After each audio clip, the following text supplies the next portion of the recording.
just a housewife who can't understand business. My husband's mockery echoed through the penthouse suite as hospitality executives shifted uncomfortably. 10 minutes later, his face went pale when the board announced their new CEO, me. I'd been reporting to his wife for 3 years without knowing it. "Gentlemen, my wife Brooke here is the perfect example of knowing your place," Ian said, swirling his bourbon in a crystal tumbler. "She's mastered the art of being just a housewife." I maintained my practiced smile, smoothing the napkin across my lap as if it were the most important task in the world. Before we jump back in, tell us where you're tuning in from, and if this story touches you, make sure you're subscribed, because tomorrow I've saved something extra special for you. Around us, the private dining room of the Summit Hotel vibrated with nervous energy. The city's hospitality elite surrounded our table. Hotel magnates, tourism board directors, and most crucially, the entire executive board of Pinnacle Resorts. If Ian knew, they reported to me, not him. "Tell them, darling," Ian continued. Ice. Cubes clinking against crystal as he nursed his 4th bourbon of the night. "Tell them about that time you thought about getting your business degree." He turned to Reed Wilson, Pinnacle's operations director, whom I'd had breakfast with just yesterday to discuss our Asian expansion. Can you imagine? I had to explain to her that hospitality management isn't for everyone. Some people are just meant to support from the sidelines. I caught Alex Moretti's eye across the table's elaborate orchid centerpiece. As Pinnacle's chief strategy officer, she'd been instrumental in our last property acquisition. Her slight frown was nearly imperceptible, but I recognized it. The same expression she wore when we negotiated particularly complex deals. Not that my husband knew anything about those meetings. "Ian," Alex interrupted smoothly, "I'm actually quite interested in Brooke's perspective on—" "Oh, Alex." Ian waved his hand dismissively. "Brooke's perspective is best saved for planning our dinner parties and managing our social calendar. Right, honey?" His fingers dug into my shoulder with what others might mistake for affection, but I felt the possessive pressure behind it. The server appeared with another round of drinks, and I watched as he placed a fresh bourbon in front of my husband. Ian's hand trembled slightly as he reached for it, a tell I'd learned to recognize years ago. 5 years of marriage had taught me to read the signs of his impending social spiral. "You know what makes a successful man?" Ian's voice grew louder, words slightly slurred. "Having a wife who knows her role. Brooke here has perfected it. No ambitions beyond our home, no silly career dreams competing with mine. Just a housewife, and that's exactly what I need." 8 years before that fateful dinner, I stood in the lobby of the Paragon Hotel in San Francisco, surveying what would become my first acquisition. At 28, I had already made a name for myself in hospitality management, though I used my maiden name, Brooke Morgan, professionally. My grandfather had left me a small boutique hotel when I was 23, and I'd turned it into a destination spot within 3 years. "Ms. Morgan, the renovation estimates," my assistant said, handing me a folder. "Thank you, Piper," I replied, skimming the figures. It would take significant capital to transform the Paragon, but I had a vision for what it could become. The cornerstone of what would eventually be Morgan Hospitality Group. "The investors are waiting in the Cypress Room," Piper reminded me. I nodded, straightening my blazer. At 28, I was often the youngest person in the room during these meetings, and frequently the only woman. I'd learned to command respect through preparation and unwavering confidence. "Good afternoon," I said, entering the meeting room where 5 men in expensive suits sat waiting. "Thank you for coming. Let's talk about how we're going to revolutionize luxury hospitality on the West Coast." 2 hours later, I walked out with full financial backing for my expansion plan. Within 6 months, the Paragon reopened to rave reviews and record bookings. At 29, I was featured in Hospitality Today as the prodigy hotelier changing the luxury market. By 30, I had acquired 2 more properties and was scouting locations internationally. When I met Ian Caldwell at a tourism industry conference in New York, I was 31 and in the midst of a major East Coast expansion. I was speaking on a panel about sustainability in luxury accommodations when I noticed him in the audience. Tall, conventionally handsome, with the self-assured demeanor of someone used to being the most important person in the room. Interesting points about LEED certification not being enough for true sustainability, he said, approaching me after the panel. Though I think you're overestimating guests' willingness to sacrifice certain luxuries for environmental benefits. I'm not asking guests to sacrifice anything, I replied. I'm creating an experience where sustainability enhances luxury rather than competing with it. He smiled, extending his hand. Ian Caldwell, Caldwell Hospitality Management. I recognized the name. Caldwell was a mid-sized player in traditional luxury hospitality, solid properties but nothing innovative. Brooke, I said, shaking his hand but deliberately omitting my last name. Something about his confident dismissal of my business model made me hesitate to reveal my full identity. It was a split-second decision that would shape the next 8 years of my life. Just Brooke? He asked, raising an eyebrow. For now, I smiled. Well, just Brooke. Would you join me for dinner? I'd love to hear more about your unique approach to hospitality. The condescension was subtle but unmistakable. He saw me as a novelty, not a colleague.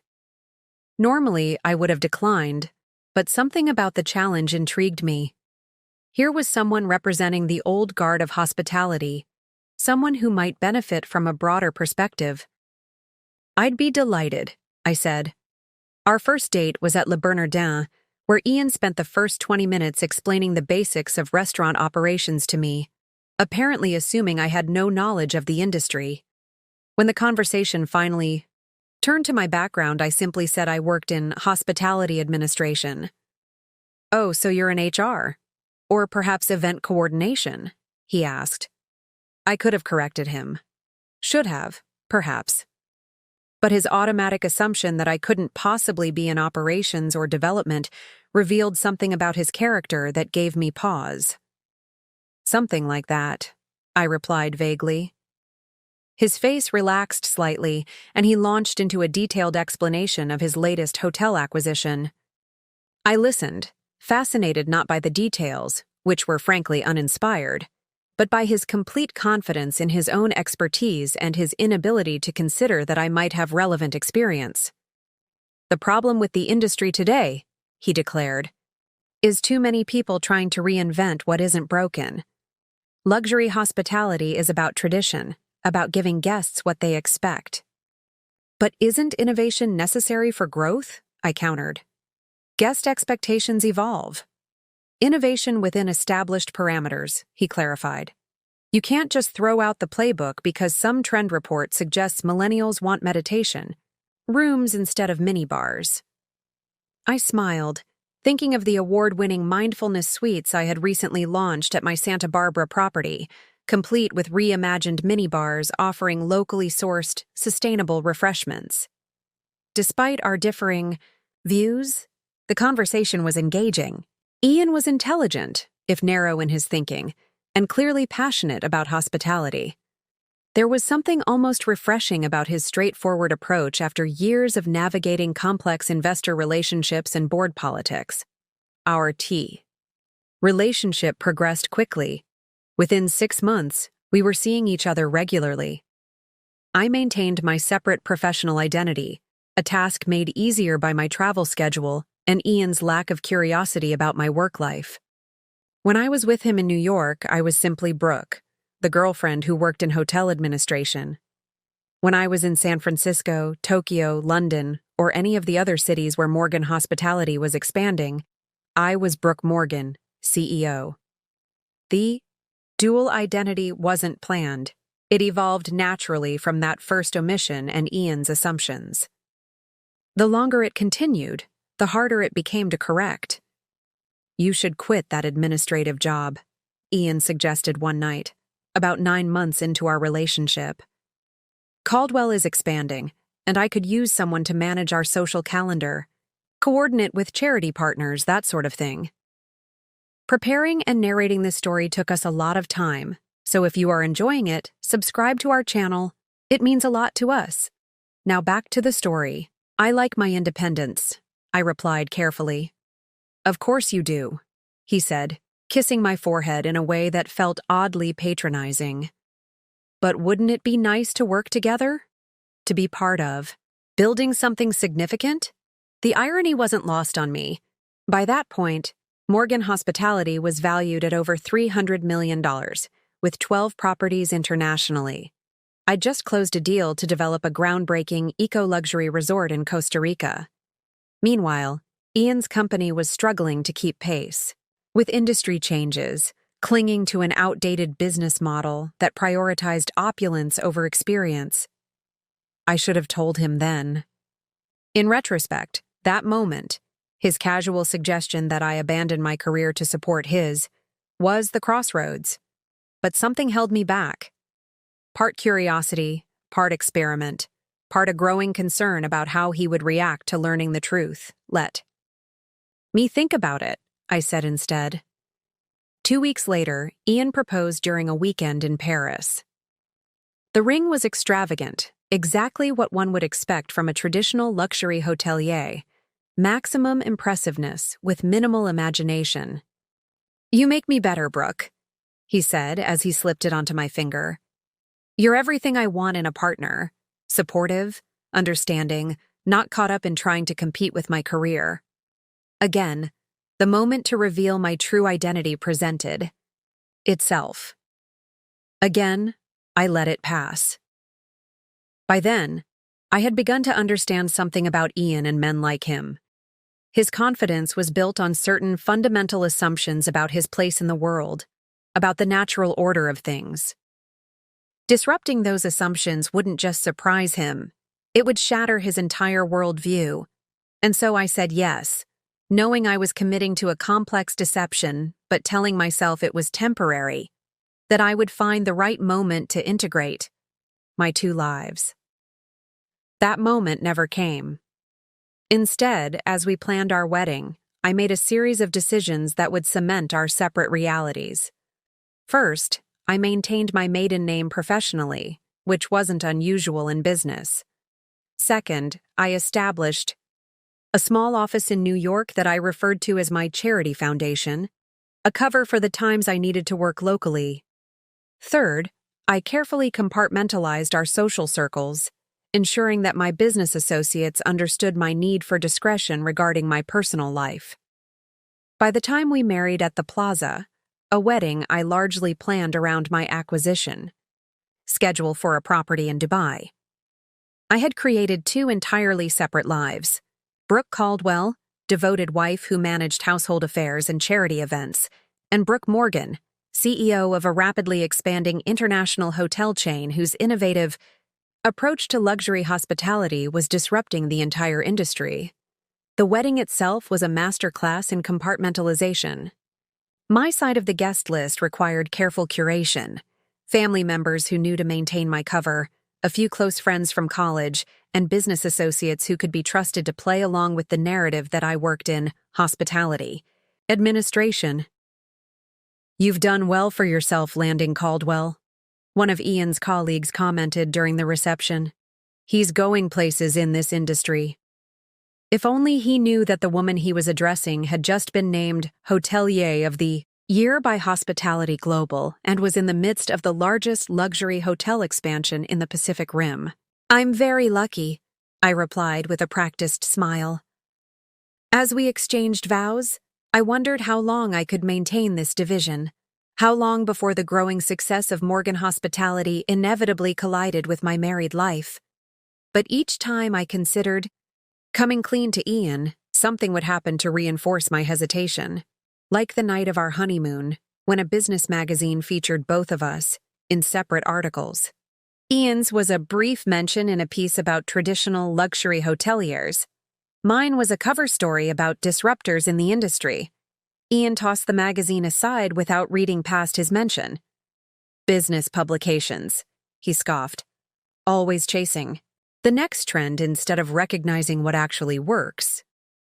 I watched him dismiss my greatest professional achievement without even realizing it, and something shifted inside me. This wasn't just about avoiding an awkward conversation anymore. I was beginning to understand that there was something valuable in this unusual experiment, a unique perspective on gender, power, and perception in business that few would ever experience. And so, as we returned from our honeymoon to begin our married life, I made a conscious decision to maintain my dual identity, not forever, but for long enough to fully understand its implications. It was a decision that would ultimately lead us to that fateful dinner 5 years later, where Ian's public mockery of his just a housewife would set in motion the collapse of everything he had built and believed about himself. The first year of marriage was a masterclass in compartmentalization. I maintained 2 separate phones, 2 separate email accounts, 2 separate wardrobes, even 2 separate speaking styles. As Brooke Caldwell, I adopted a softer tone, more tentative body, language, and carefully curated conversation topics that wouldn't reveal my business acumen. As Brooke Morgan, I spoke with the direct authority of someone accustomed to commanding boardrooms. Our Manhattan penthouse became the stage where I performed my role as just a housewife, while my real office 20 blocks away served as the command center for Morgan Hospitality's expanding empire. "Darling, I'll be at the foundation most of the day," I told Ian one morning, 3 months into our marriage. "We're organizing that charity gala for children's education." "That's nice," he replied absently, scrolling through his phone. "I've got meetings with potential investors all day. Try not to schedule any dinner parties this week. I need to focus on this Dubai proposal." I suppressed a smile, knowing that I had finalized my own Dubai property acquisition the previous day, a deal that had made headlines in the hospitality industry, but that Ian, in his carefully cultivated bubble, had somehow missed. "Of course, dear. Good luck with your proposal." At my actual office, the morning began with a senior leadership meeting about our expansion into Southeast Asia. "The Singapore property is exceeding projected occupancy by 12%, Alex Moretti reported. "The sustainability initiatives are proving to be a major draw for luxury travelers, especially from Europe and Australia." "Excellent," I replied, reviewing the figures. "And how are we progressing with the Bangkok acquisition?" "We're facing some competition," Alex admitted. "Caldwell Hospitality has submitted a competing bid." I looked up sharply. This was the first direct business conflict between my company and Ian's. "What's their angle?" "Traditional luxury, emphasis on opulence and name recognition. Their bid is actually lower than ours, but they're leveraging their relationship with the Siam Royal Group." I considered this information carefully. I could easily outbid Ian's company. Morgan Hospitality had more capital and better financing terms. But doing so would raise questions, potentially drawing attention to connections between our companies that I wasn't ready to explain. "Let's approach this strategically," I decided. "Instead of simply outbidding them, let's offer something they can't. A partnership model with the local community, extensive sustainability commitments, and a profit-sharing arrangement with local businesses. Make it about more than just money." 2 weeks later, Morgan Hospitality won the Bangkok property rights. When Ian came home frustrated about losing the deal, I prepared his favorite meal and listened sympathetically as he complained about newcomers with more funding than sense. "These upstarts like Morgan Hospitality don't understand the foundations of luxury," he fumed. "They think putting bamboo straws in the bar and solar panels on the roof somehow justifies charging premium rates. Maybe guests are looking for something different these days," I suggested carefully. He dismissed this with a wave. "Trends come and go. Traditional luxury endures. Morgan will overextend and collapse within 5 years, mark my words." I nodded and refilled his wine glass, fighting back the urge to point out that Morgan Hospitality's profit margins were nearly double those of his company, or that our guest satisfaction scores consistently outranked traditional luxury chains. These conversations became a regular feature of our marriage, Ian dismissing industry innovations that threatened his business model, while I nodded sympathetically, all the while pioneering those very innovations. It created a strange intimacy. I understood my husband's business vulnerabilities better than anyone, knew exactly which market shifts kept him awake at night, and watched in real time as he failed to adapt to changes I was helping drive. There were close calls, of course.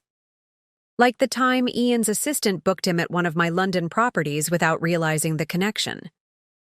"The new Morgan Hotel in Mayfair is impressive," he admitted grudgingly upon his return. Though all that talk about authentic experiences and mindful luxury feels like marketing babble. "What did you like about it?" I asked, curious to hear his unfiltered opinion of my work. "The details were impeccable," he conceded, "and the staff seemed genuinely engaged, not just going through the motions. I actually tried to poach their concierge manager, but apparently, employee loyalty is absurdly high there." I smiled, remembering how I'd personally developed the employment model at that property, emphasizing fair wages, growth opportunities, and genuine empowerment. Perhaps they're doing something right with their company culture. Perhaps, he allowed before quickly changing the subject. But that doesn't change the fundamentals of the business. Flash and novelty can only take you so far. As our second year of marriage progressed, maintaining my dual identity became increasingly complex.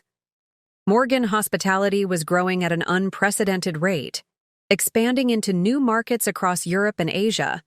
I was being featured in business publications with increasing frequency, necessitating careful media management to keep my professional profile separate from my personal life. Isaac, my executive assistant, became critical to maintaining this division. He masterfully scheduled my life to prevent overlaps, ensured photographs were carefully controlled, and maintained the fiction of my charity foundation whenever necessary. "Ms. Morgan," he said one afternoon, entering my office with concern, "we have a situation. Your husband's company has just announced they're bidding on the Pinnacle Resorts management contract. That's directly competitive with our proposal." Pinnacle Resorts was a collection of premium properties that would be transformative for whichever company secured the management rights. I had been personally courting their board for months, and we were close to finalizing terms. "This complicates things," I acknowledged. "Who's heading their bid process?" "Reed Wilson is leading the evaluation team for Pinnacle." I nodded thoughtfully. Reed was a progressive thinker in the industry, someone who understood the direction luxury hospitality was heading. "Arrange a dinner with Reed. Private room, explicit confidentiality." That evening, as I dressed for my secret meeting with Reed Wilson, Ian called to say he'd be working late. "Preparing for a major pitch," he explained. "This could be transformative for Caldwell Hospitality." "The Pinnacle contract?" I asked, already knowing the answer. "How did you—" he began, then laughed. "I must have mentioned it. Yes, it's Pinnacle. Their traditional approach aligns perfectly with our brand. It's practically a done deal." After hanging up, I completed my transformation from Brooke Caldwell to Brooke Morgan, changing from casual elegance to power dressing, styling my hair differently, even adjusting my posture and speaking cadence.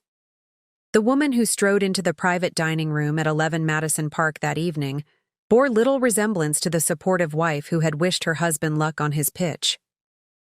"Reed," I greeted the Pinnacle executive with a firm handshake. "Thank you for making time on short notice." "Brooke," he replied warmly. "Always a pleasure. Though I must admit, I'm curious about the request for heightened confidentiality." Over dinner, I outlined Morgan Hospitality's vision for Pinnacle's properties: sustainability innovations that would reduce operating costs by 30%, guest experience, enhancements that would justify premium pricing, and community integration models that would transform each property into a destination rather than merely accommodation. "This is compelling," Reed admitted, "but I should be transparent. We're also considering Caldwell Hospitality. Their proposal is more traditional, but they have a strong track record. I took a calculated risk. Reed, what I'm about to share requires absolute discretion. There's a personal complication in this competitive situation. He raised an eyebrow, but nodded. Ian Caldwell is my husband, I said quietly. We maintain separate professional identities for personal reasons, and he is unaware of my position at Morgan Hospitality. Reed's expression shifted from surprise to fascination. That's unusual. It wasn't planned, I explained. When we met, he made assumptions about my role in the industry. By the time things became serious, correcting those assumptions became increasingly complicated. And now you're directly competing for the same contract, Reed observed. What exactly are you asking of me? Nothing improper, I assured him. Judge both proposals on their merits alone. But I need your discretion regarding my identity, regardless of your decision. Reed studied me thoughtfully. You realize this puts me in an awkward position? I do. And if you feel it's inappropriate, I understand. Morgan can withdraw our proposal. That won't be necessary, he said after a moment. Your personal situation doesn't change the quality of your proposal. But I am curious. How do you manage this double life? It was a question I'd been asking myself with increasing frequency. The separate phones and email accounts were the easy part. The harder aspects were psychological, compartmentalizing my knowledge, tempering my expertise in conversations with Ian, watching him struggle with business challenges I could easily solve. Carefully, I replied, and not without cost. 3 weeks later, Pinnacle Resorts announced they were awarding their management contract to Morgan Hospitality. The press release cited our innovative approach to luxury, commitment to sustainability, and superior financial projections as deciding factors. Ian was devastated. He came home that evening with a bottle of scotch, pouring himself a generous glass before even removing his tie. We lost Pinnacle, he said flatly. I'm so sorry, I replied, and meant it. Despite the business victory, seeing my husband's defeat brought no pleasure. It doesn't make sense, he continued, loosening his tie, with frustrated movements. Our proposal was solid, traditional, proven, and they went with Morgan, a company run by some woman who thinks putting beehives on hotel roofs is revolutionary. I stiffened slightly at some woman, but kept my expression sympathetic. Perhaps they were looking for something different? Different doesn't mean better, he snapped, then immediately softened. I'm sorry, I shouldn't take this out on you. You wouldn't understand the complexities anyway. This moment, his automatic assumption that I couldn't comprehend the business implications, coming immediately after losing to my company, crystallized the strange duality of my existence.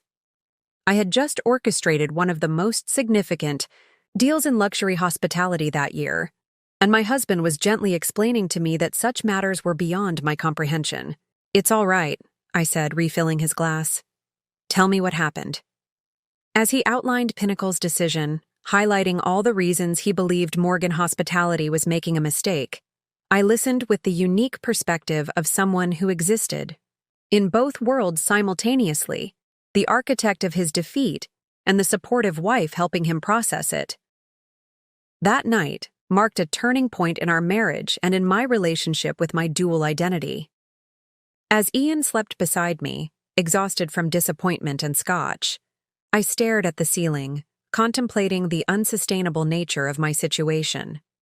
The Pinnacle deal had brought our companies into direct competition. It wouldn't be the last time. Part of me considered coming clean then, showing Ian the press release with my name clearly listed as CEO, explaining the years of separate existence, asking for understanding. But another part recognized that his reaction to losing the contract, his dismissive comments about some woman, and his assumption that I couldn't grasp business concepts, revealed a fundamental truth about how he saw the world and my place in it. The next morning, as we shared breakfast, Ian had regrouped and found his confidence.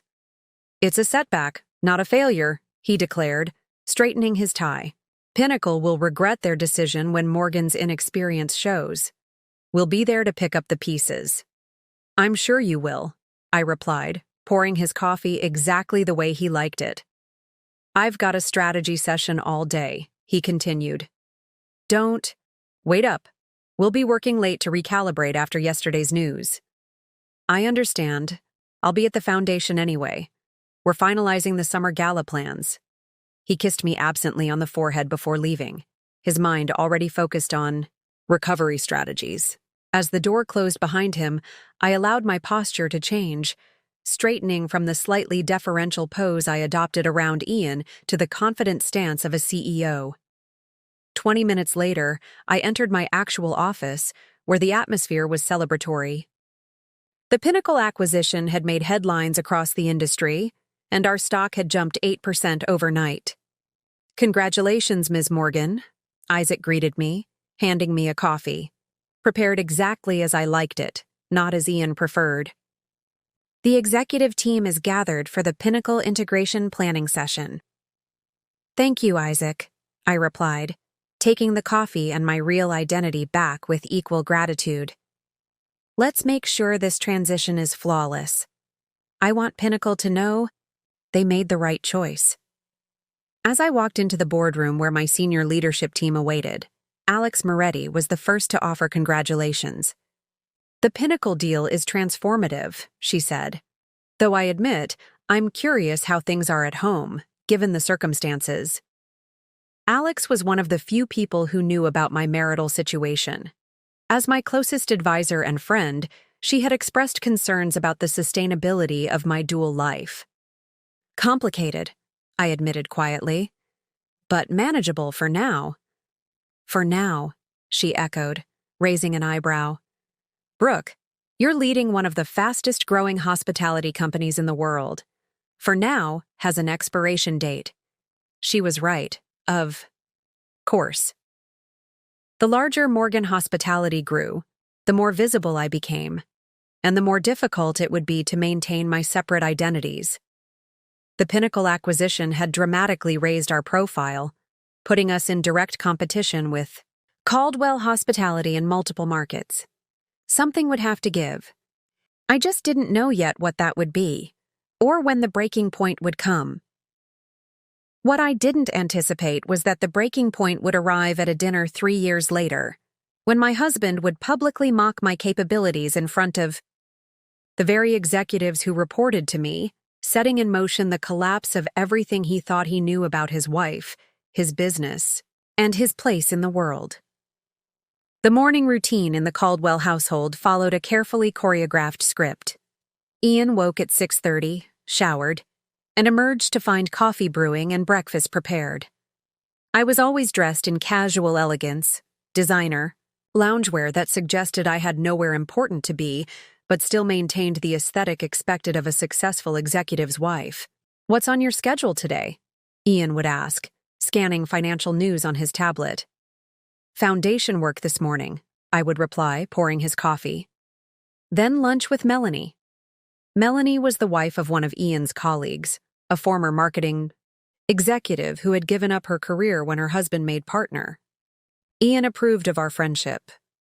Will you be home for dinner? I would ask. Unlikely. Meeting with the Tokyo investors.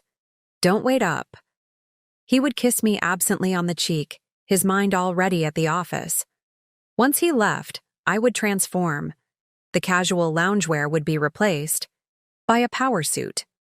The soft, deferential posture would straighten into the confident stance of someone accustomed to authority. Even my voice would change, dropping to a lower register, speaking with more precision and command. This was the true choreography of our marriage, a constant dance between presence and absence, revelation and concealment. The spaces between us were filled with half-truths and strategic omissions that maintained the illusion of the life Ian believed we shared. Our penthouse apartment itself reflected this duality. The main living spaces were decorated to Ian's taste, traditional luxury, with antique furniture and classic art. But my home office, which Ian rarely entered, contained subtle elements of my true aesthetic, innovative design pieces, contemporary, art and books on sustainable business practices and hospitality innovation that Ian would have found puzzling in just a housewife. "Your wife has excellent taste," his colleagues would comment when they visited for dinner parties. "She's created such a beautiful home."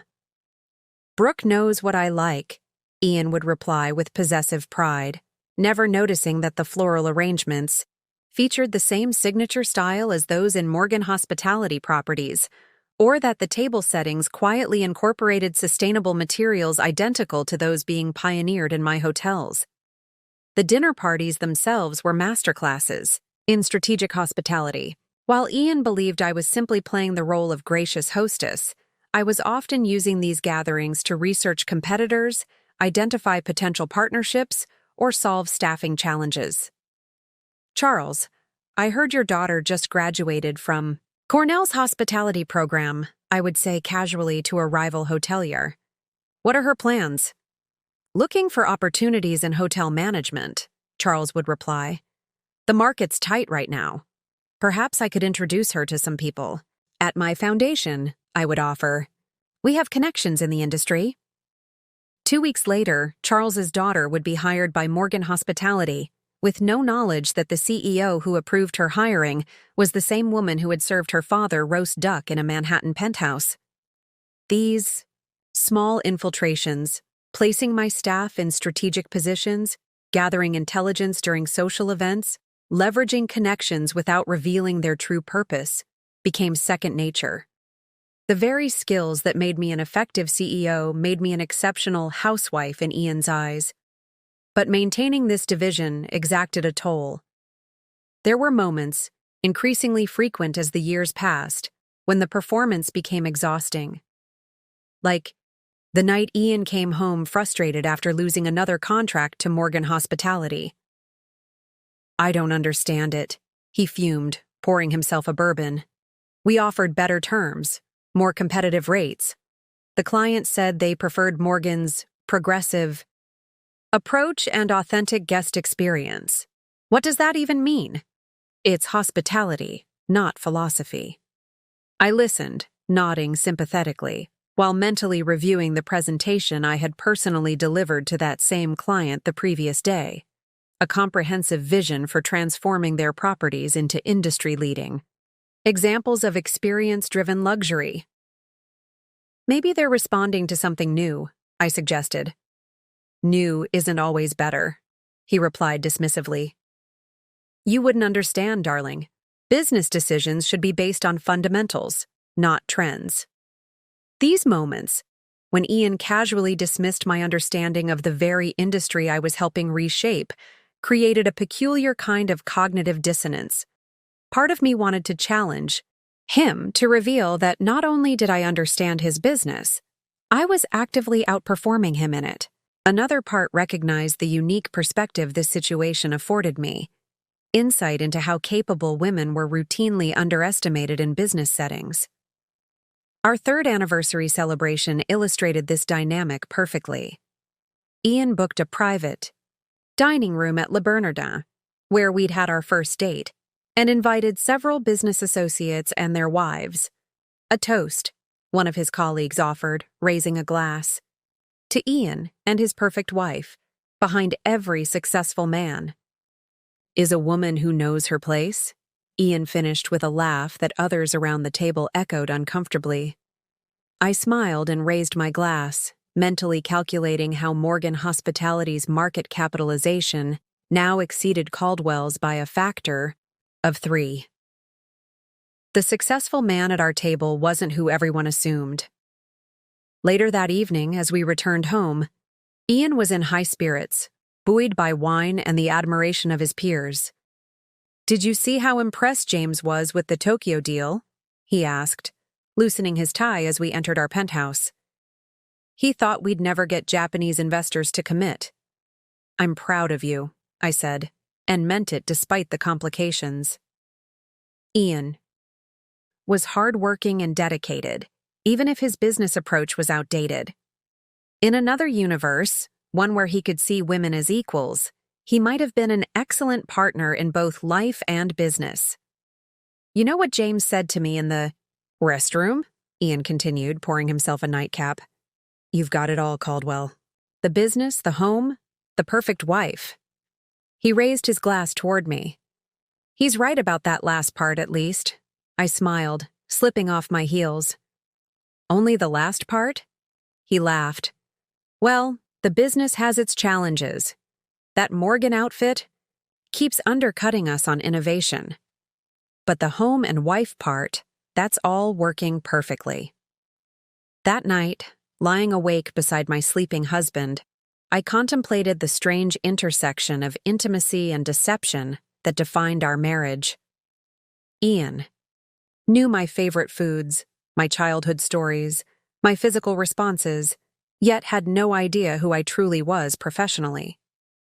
I understood his business anxieties, his competitive strategies, his market vulnerabilities, yet played a role that prevented me from ever honestly discussing them with him. It was a peculiar form of loneliness, being so deeply known and so fundamentally misunderstood simultaneously. The fourth year of our marriage brought new pressures as Morgan Hospitality's growth accelerated. We acquired a significant property portfolio in Europe, launched an innovative eco-luxury brand that received global attention, and were featured in a major business magazine as redefining the future of hospitality. Maintaining my anonymity became increasingly difficult. I began declining television interviews, restricted my public appearances, and ensured that publicity photos were carefully controlled. The few times my image did appear in business publications, I made subtle adjustments to my appearance. Different hairstyle, distinctive glasses, more dramatic makeup, that created just enough distance from my housewife persona to prevent casual recognition. At home, the performance continued. I maintained the fiction of my foundation work, hosted Ian's business associates for strategic dinners, and played the role of supportive wife while he complained about competitors who were ruining the industry with their misguided innovations. The strain began showing in small ways. I became quieter at his business dinners, finding it harder to nod and smile as he dismissed ideas I had pioneered. I grew more distant when he patronizingly explained industry concepts I had literally written white papers about. I found myself working later at my real office, making excuses about foundation events to avoid the cognitive dissonance of my dual existence. Ian noticed these changes but misinterpreted them entirely. You seem distracted lately, he observed, one evening as I absent-mindedly pushed food around my plate, mentally reviewing a complex acquisition strategy I'd been developing all day. Just tired, I replied. The foundation gala is coming up. He reached across the table to pat my hand. You shouldn't stress so much about these charity events, darling. They're supposed to be fun, not exhausting. It's a lot of coordination, I said vaguely. Here's a thought, he offered, clearly pleased with his sudden inspiration. Why not step back from the foundation work? You don't actually need to work, you know. I make more than enough for both of us. I looked up sharply. I like having my own purpose. Of course you do, he said soothingly. But there are other ways to find fulfillment. We could start thinking about a family, or you could focus on redecorating the Hamptons house. This conversation, his casual suggestion that I abandon my professional identity, not realizing he was asking the CEO of a billion-dollar company to consider redecorating as an alternative, marked another pivotal moment. I realized then that Ian didn't just underestimate me. He fundamentally couldn't conceive of me as a professional equal. I'm not ready to give up my work, I said carefully. He shrugged, already moving on. Just a thought, no rush, though I do think you'd make an excellent mother. The subject was dropped, but the underlying assumption remained that my work was a hobby, an optional activity to fill time until more important responsibilities came along. It was around this time that Alex Moretti, my chief strategy officer and closest confidant, raised concerns during one of our private lunches away from the office. This double life isn't sustainable, Brooke, she said bluntly. The company is too visible now. You're too important to the brand. And frankly, it can't be healthy to live like this. I sipped my wine, considering her words. It's complicated. It's more than complicated, she pressed. You're living a lie with someone who's supposed to be your partner. How can he be your partner when he doesn't even know who you are? He knows who I am, I defended weakly. Just not what I do. Alex raised an eyebrow. In our industry, what we do is a huge part of who we are.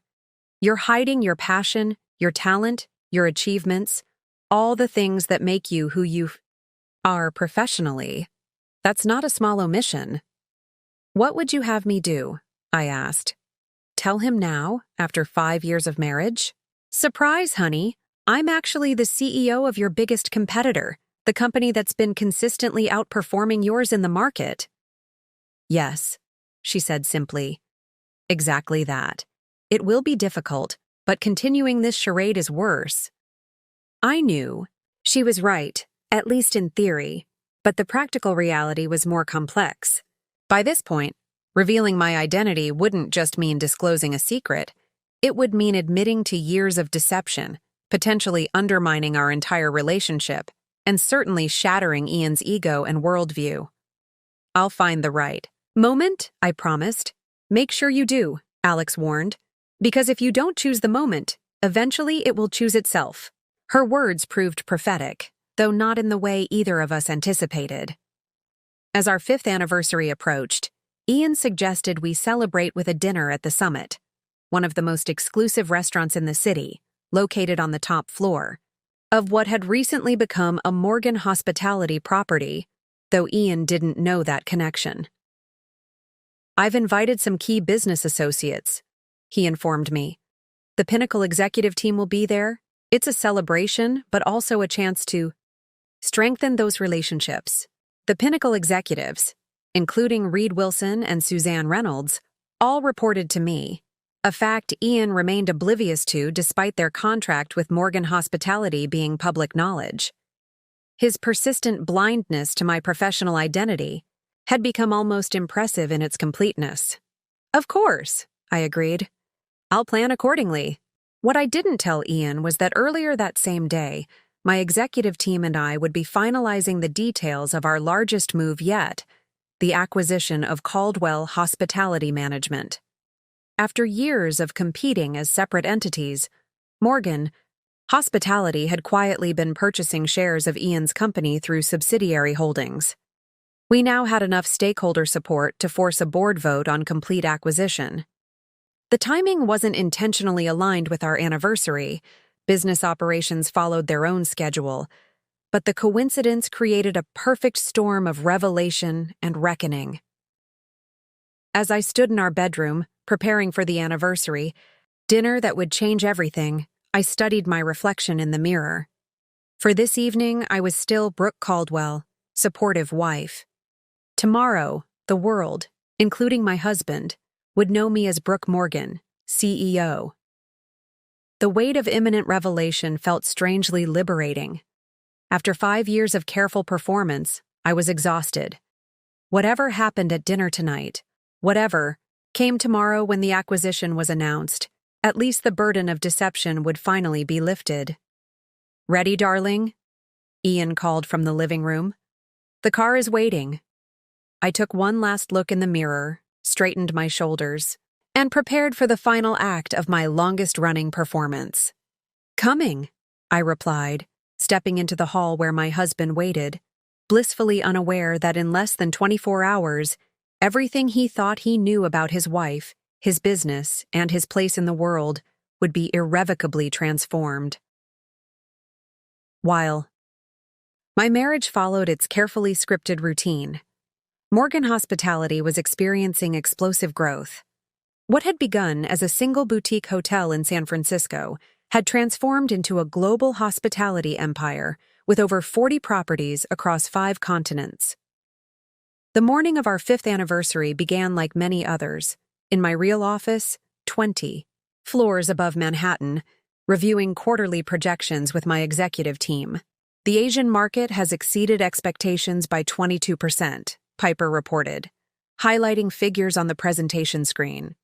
Our Tokyo property is now the highest-rated luxury hotel in the city, and the Singapore location has been featured in 3 major travel publications this quarter. I nodded, scanning the detailed metrics. And the sustainability initiatives? Transformative, Alex confirmed.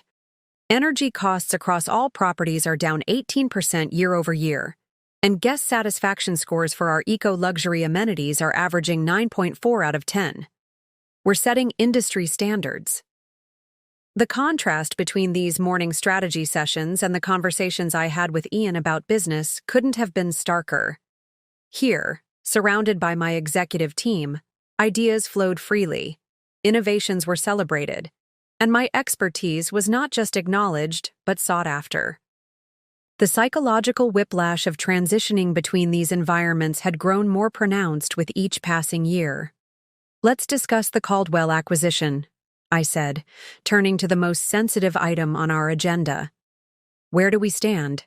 Reed Wilson, who had joined Morgan Hospitality after the Pinnacle merger, brought up the relevant documentation on screen. We've secured commitments from 58% of shareholders. The board vote is scheduled for tomorrow morning at 9 a.m. All projections indicate approval. I studied the figures carefully. This acquisition had been planned meticulously over the past year, as Caldwell Hospitality's market position weakened due to their failure to adapt to changing consumer preferences. Their traditional luxury model, once the gold standard, had become increasingly obsolete as travelers sought experiences that combined opulence with meaning, sustainability, and authentic local connection, precisely what Morgan Hospitality offered. And the integration plan? I asked. Comprehensive, Suzanne Reynolds replied. We've identified key personnel to retain, properties that align with our portfolio, and those that would benefit from rebranding or renovation. We can absorb their operations with minimal disruption. What remained unspoken in the room was the personal complication that the CEO of the company we were acquiring was my husband, who remained completely unaware of my role at Morgan Hospitality. Everyone on my executive team now knew about my unusual marital situation, a necessity as the acquisition plans advanced. The timing is delicate, I acknowledged, addressing the elephant in the room. Ian and I have our anniversary dinner tonight, at the summit. He's invited several of you. I glanced at Reed and Suzanne. The acquisition announcement will come tomorrow morning, which means tonight will be complicated. Are you going to tell him beforehand? Alex asked the question. Everyone was thinking. I had considered this option carefully. A private revelation, in the controlled environment of our home, might be kinder than allowing Ian to learn about my identity alongside the rest of the business world. But each time I contemplated this scenario, I couldn't envision a path where it ended well. No, I decided. There's no good way to tell someone you've been living a double life for 5 years, especially when that revelation comes alongside the news that you're acquiring their company. Whether he learns tonight or tomorrow morning doesn't fundamentally change the shock. The room fell silent, everyone recognizing the personal cost of the business decision we were implementing. Let's review the press statement once more, I said, redirecting focus to the task at hand. The statement was straightforward in its business language, but groundbreaking in its implications. Morgan Hospitality was acquiring Caldwell Hospitality, management in an all-cash transaction, consolidating our position as the leading innovative luxury hotel brand globally. The announcement would highlight the strategic benefits, projected synergies, and our plans for seamless integration. What it wouldn't mention was that the CEO of Morgan Hospitality was married to the CEO of Caldwell Hospitality, a revelation. That would undoubtedly become the focus of business media once the connection was discovered. Are we prepared for the personal angle when it emerges? I asked my PR director. As much as possible, she confirmed. We've prepared statements emphasizing that business decisions were made based on market factors and stakeholder value, not personal considerations. We'll stress that appropriate governance protocols were followed, with you recusing yourself from specific voting situations where conflicts might arise. I nodded, knowing these technicalities would satisfy legal requirements, but do little to mitigate the personal and public relations storm that would follow. And the market reaction? I turned to our financial team. Our modeling suggests Morgan stock will rise 8 to 12% on the news, while Caldwell's remaining public shares will see significant volatility before trading is likely halted pending the completion of the acquisition.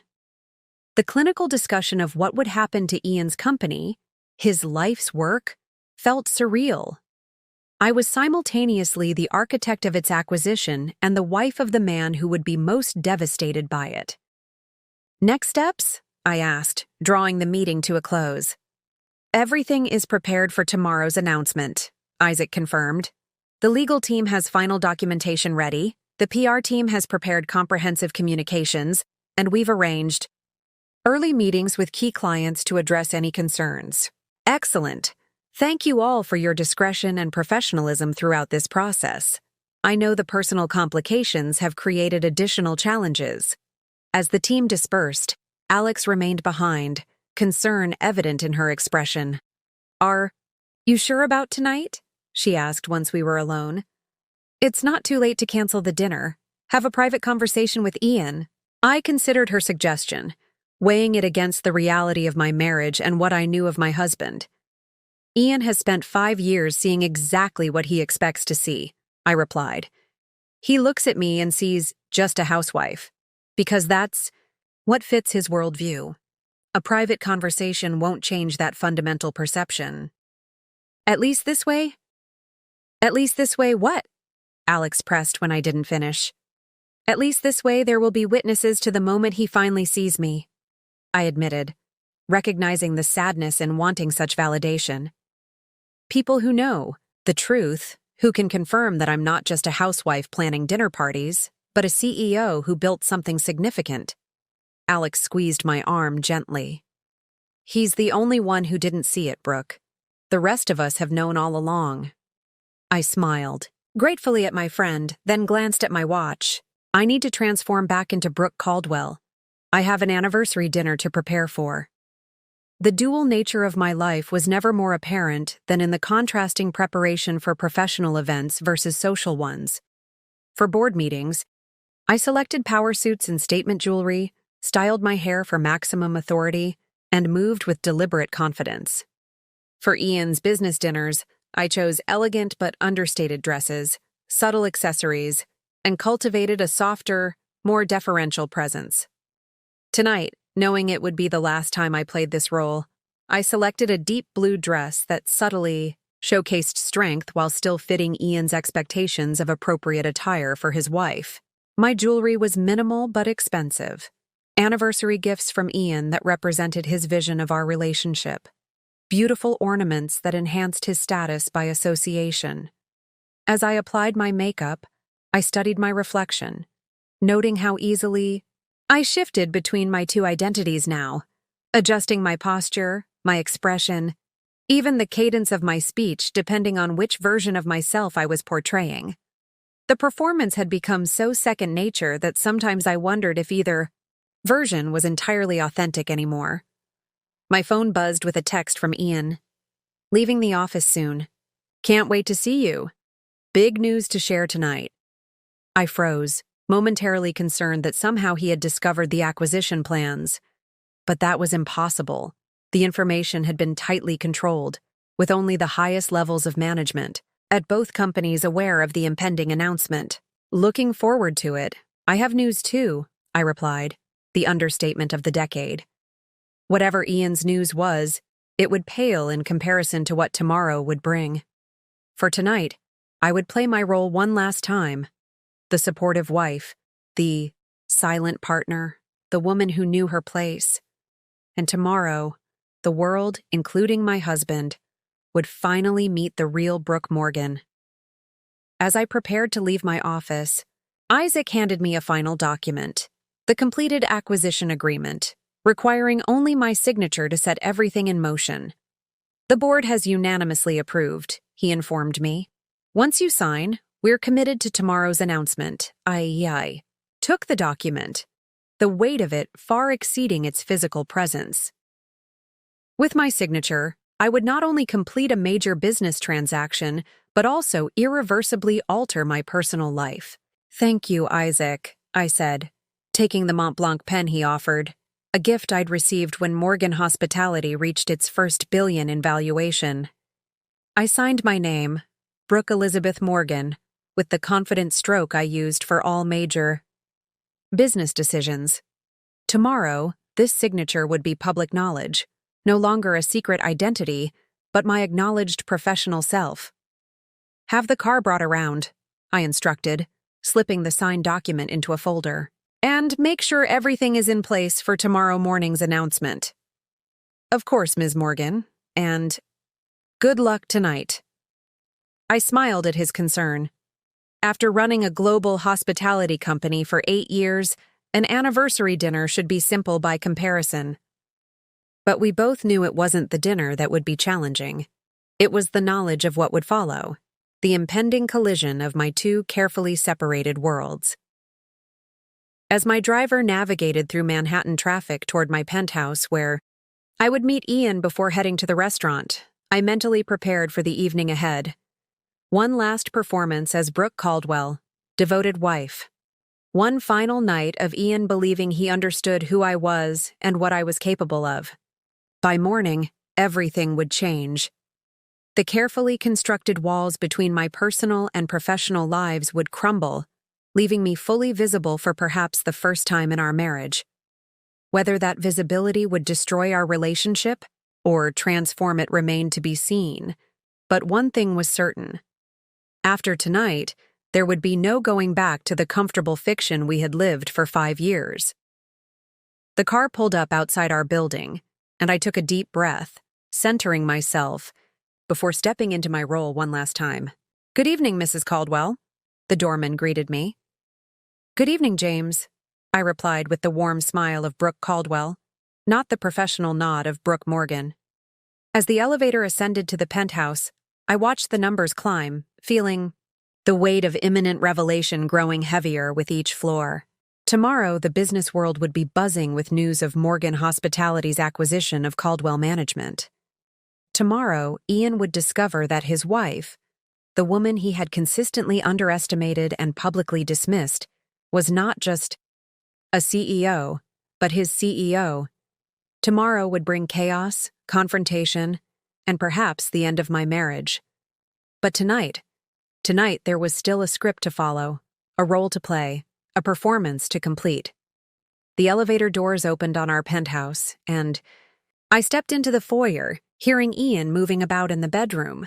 I set down my bag, straightened my shoulders, and prepared for our anniversary dinner. The last act of a 5-year production that had gone on far longer than anyone could have anticipated. "Darling? Is that you?" Ian called out. "I'm almost. Ready? Wait until you hear my news." I smiled, a bittersweet expression hidden from his view. "I'm looking forward to it," I replied, my voice sliding easily into the softer register I used as his wife. "It's going to be quite a night." Ian emerged from our bedroom looking polished and confident in a tailored suit, his expression animated, with excitement I hadn't seen in months. "You look beautiful," he said, kissing my cheek. "The blue brings out your eyes." "Thank you," I replied, genuinely appreciating the compliment. Whatever our complications, there had always been attraction between us. "You mentioned news?" His smile widened as he adjusted his cufflinks, platinum with sapphire accents, a gift from me on his last birthday. "I'll save it for dinner. It's better with an audience." Something in his tone, the desire for witnesses to his moment, reminded me of why we were fundamentally different. Ian saw success as something to be displayed, validated through others' recognition. I had built my company largely in secret, finding satisfaction in achievements regardless of who knew about them. "The car is waiting," I said, gathering my evening bag. "Shall we?" The drive to the summit was filled with Ian's excited chatter about potential new investors, market opportunities, and his vision for Caldwell Hospitality's future, a future that, unbeknownst to him, would be dramatically different after tomorrow's announcement. I listened, nodding at appropriate intervals, feeling a growing heaviness with each enthusiastic projection he shared. The Middle Eastern Sovereign Wealth Fund is particularly promising, he continued. If we secure their investment, we could finally expand into the luxury desert resort market that Morgan keeps dominating. That sounds significant, I replied carefully, knowing that the very investors he was courting had already committed to supporting Morgan Hospitality's acquisition of his company. It's transformative, he confirmed, squeezing my hand. Exactly what Caldwell needs to take us to the next level.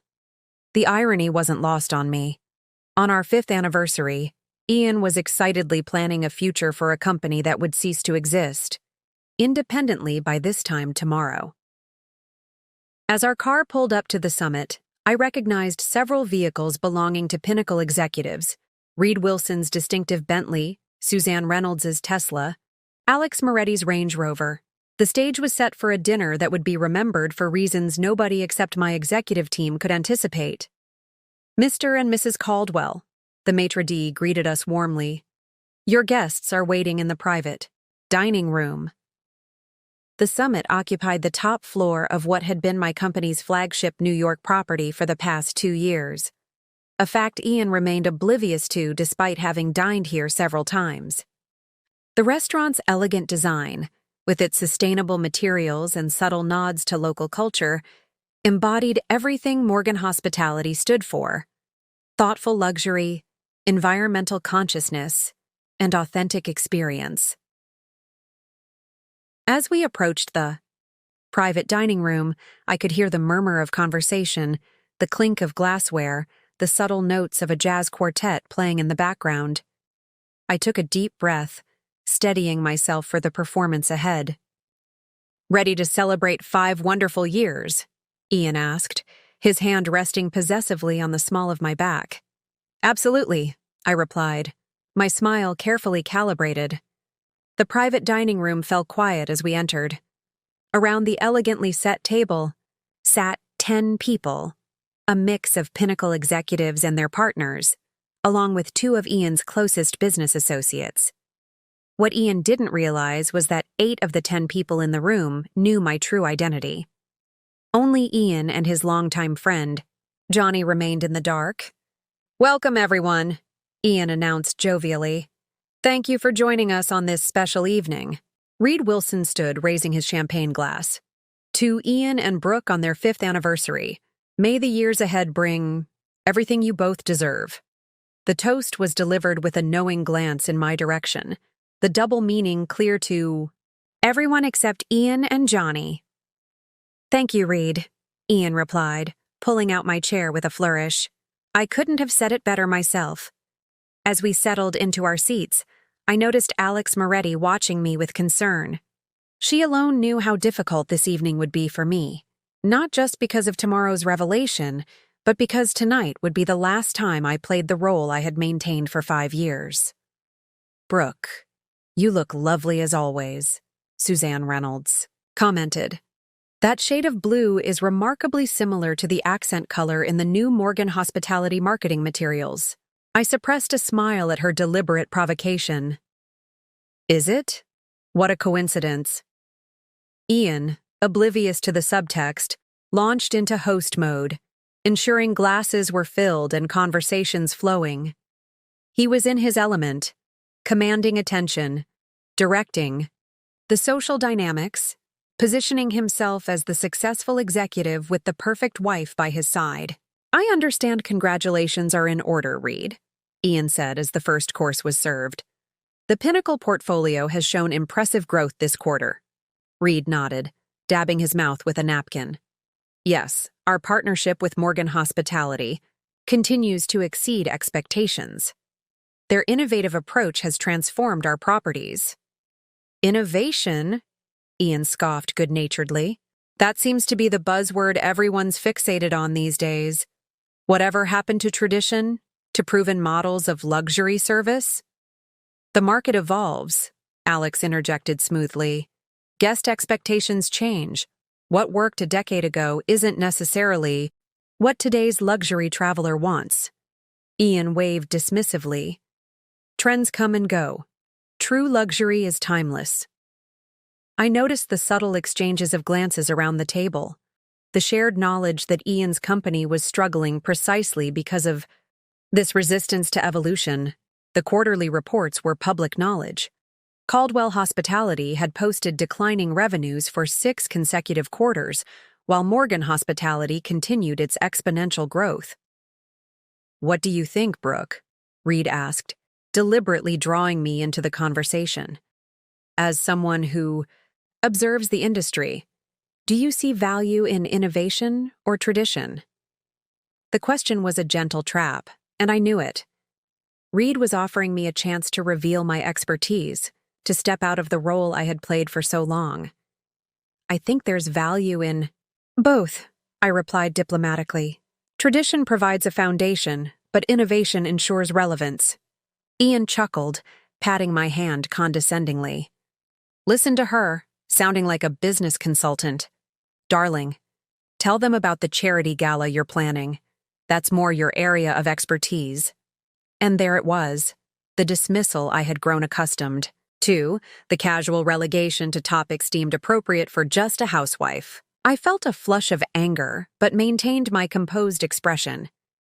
"Actually, the Foundation Gala is quite business-oriented this year. We're focusing on sustainable hospitality practices." "Adorable," Ian said, turning to Johnny. "She picks up these terms from listening to my conference calls. Next thing you know, she'll be discussing RevPAR and occupancy metrics." Johnny laughed on cue, but the rest of the table shifted uncomfortably, aware that I could likely teach a masterclass on those very topics. "Speaking of business," Ian continued, his voice rising slightly as he prepared to share his news, "I have an exciting announcement." All eyes turned to him, including mine. Whatever he was about to share, he had kept it from me as well. "Caldwell Hospitality has secured a tentative agreement with the Al Nasser Investment Group," he announced proudly. "They're prepared to inject $200 million into our expansion plans, pending final approval next week." The table responded with polite congratulations, though I noticed Reed and Suzanne exchange knowing glances. The Al Nasser Group was indeed a major investor in Morgan Hospitality. They had been part of the consortium supporting our acquisition of Caldwell. "That's wonderful news, Ian," I said, genuinely surprised. The Al Nasser Group must have been hedging their bets, maintaining negotiations with Caldwell while simultaneously backing our acquisition. "This means we can finally compete directly with Morgan in key markets," Ian continued, buoyed by the response. "Their CEO, what's her name? Morgan something? Won't know what hit her." I nearly choked on my wine at the direct reference to myself in the third person. Alex quickly jumped in to cover the awkward moment. "Brooke Morgan," she supplied. "She's quite well regarded in the industry." "Brooke?" Ian laughed. "What a coincidence sharing a name with my wife, though I imagine that's where the similarities end." He turned to me with what he clearly thought was an affectionate smile. "No offense, darling." "None taken," I replied, my tone even despite the surge of frustration. As the main course arrived, I noticed several phones discreetly buzzing around the table. The news of tomorrow's acquisition was being finalized, last details confirmed, press, releases prepared. The executives present were receiving updates even as they dined with the man whose company was being acquired. "Tell me, Reed," Ian said, cutting into his perfectly prepared steak. "What's she like? This Brooke Morgan who's supposedly revolutionizing the industry?" Reed, to his credit, maintained a completely neutral expression. "She's formidable, brilliant strategic thinker. Exceptional attention to detail, very hands-on with her properties. And yet no public profile to speak of," Ian mused. "No interviews, rarely photographed. Seems odd for someone in hospitality, where personal brand is everything. Some leaders prefer to let their work speak for itself," Suzanne observed, raising her glass slightly in my direction. Or perhaps she's not comfortable in the spotlight, Ian suggested. Not everyone has the presence needed for high-level hospitality leadership. He squeezed my shoulder. It takes a certain gravitas, doesn't it, darling? I suppose it does. I agreed mildly. Though I hear she's quite impressive in person, Alex added. Commands absolute loyalty from her team. Ian shrugged dismissively. Loyalty, vision, whatever you want to call it. The numbers don't lie. And while Morgan might be the darling of the industry press right now, Caldwell has staying power. After my deal with Al Nasser closes, we'll see who's leading the luxury market. The conversation continued in this vein throughout the meal, Ian confidently outlining plans for a future that would never materialize. The executives around the table maintaining the charade while exchanging knowing glances, and me performing the role of supportive wife one last time. As dessert was served, a locally sourced, sustainable chocolate creation that was a signature of Morgan Hospitality Properties, Ian's bourbon consumption began to show in his loosening inhibitions and increasingly dismissive comments. The problem with hospitality today, he announced to the table, is too many people thinking they can reinvent the wheel. You know what guests really want? Consistency, predictability. Not some eco-friendly soap made by local artisans or whatever gimmick Morgan's pushing this quarter. I felt Alex stiffen beside me, knowing she had personally developed many of the sustainability initiatives Ian was mocking. Some might argue that innovation is precisely what's driving growth in the luxury segment, Reed countered mildly. Innovation, within boundaries, Ian insisted, his voice growing louder. There's a reason traditional luxury models endure. They work. All this talk about authentic experiences and conscious hospitality is just marketing jargon to justify charging premium prices for fewer amenities. I took a careful sip of water, maintaining my composure despite the direct attack on the business philosophy I had pioneered. Around the table, expressions ranged from discomfort to barely concealed amusement at the irony of the situation. What do you think about these trends, Brooke? Suzanne asked pointedly. As someone who observes the industry through your foundation work. Again, the deliberate opening, the chance to reveal my expertise. Again, the decision to maintain my cover for a few hours more.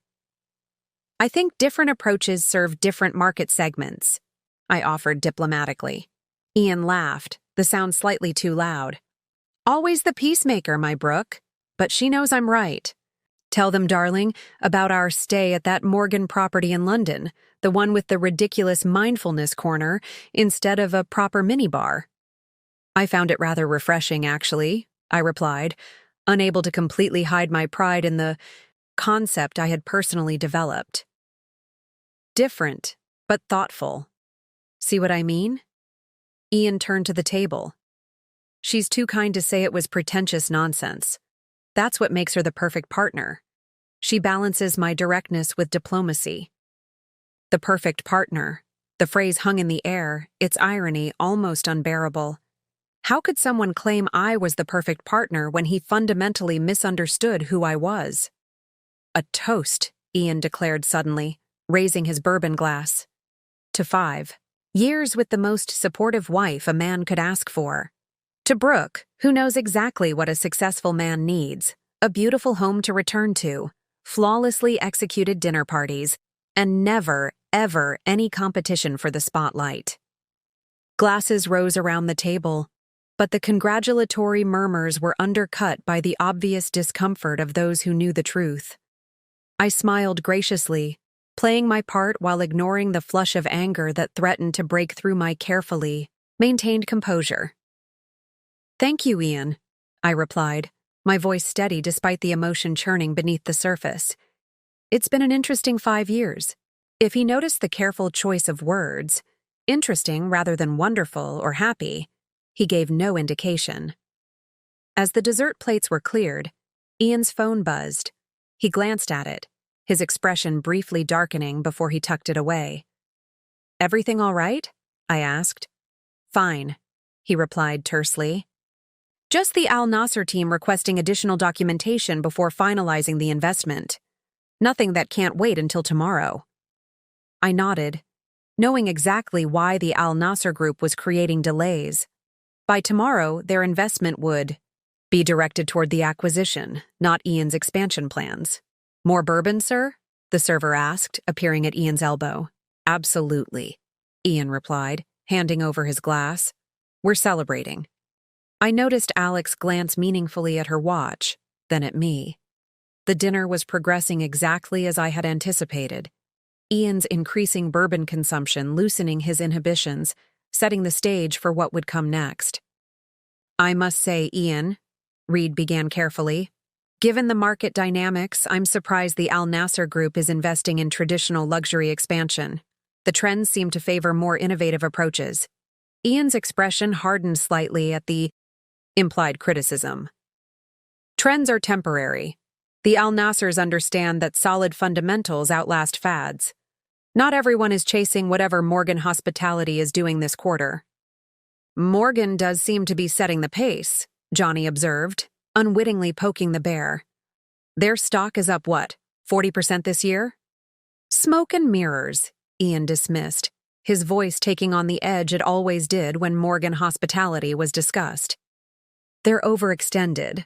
All that rapid expansion, all those innovative concepts, it's not sustainable. Their financials suggest otherwise, Suzanne noted mildly. Their profit margins are nearly double the industry average. Ian waved his hand dismissively.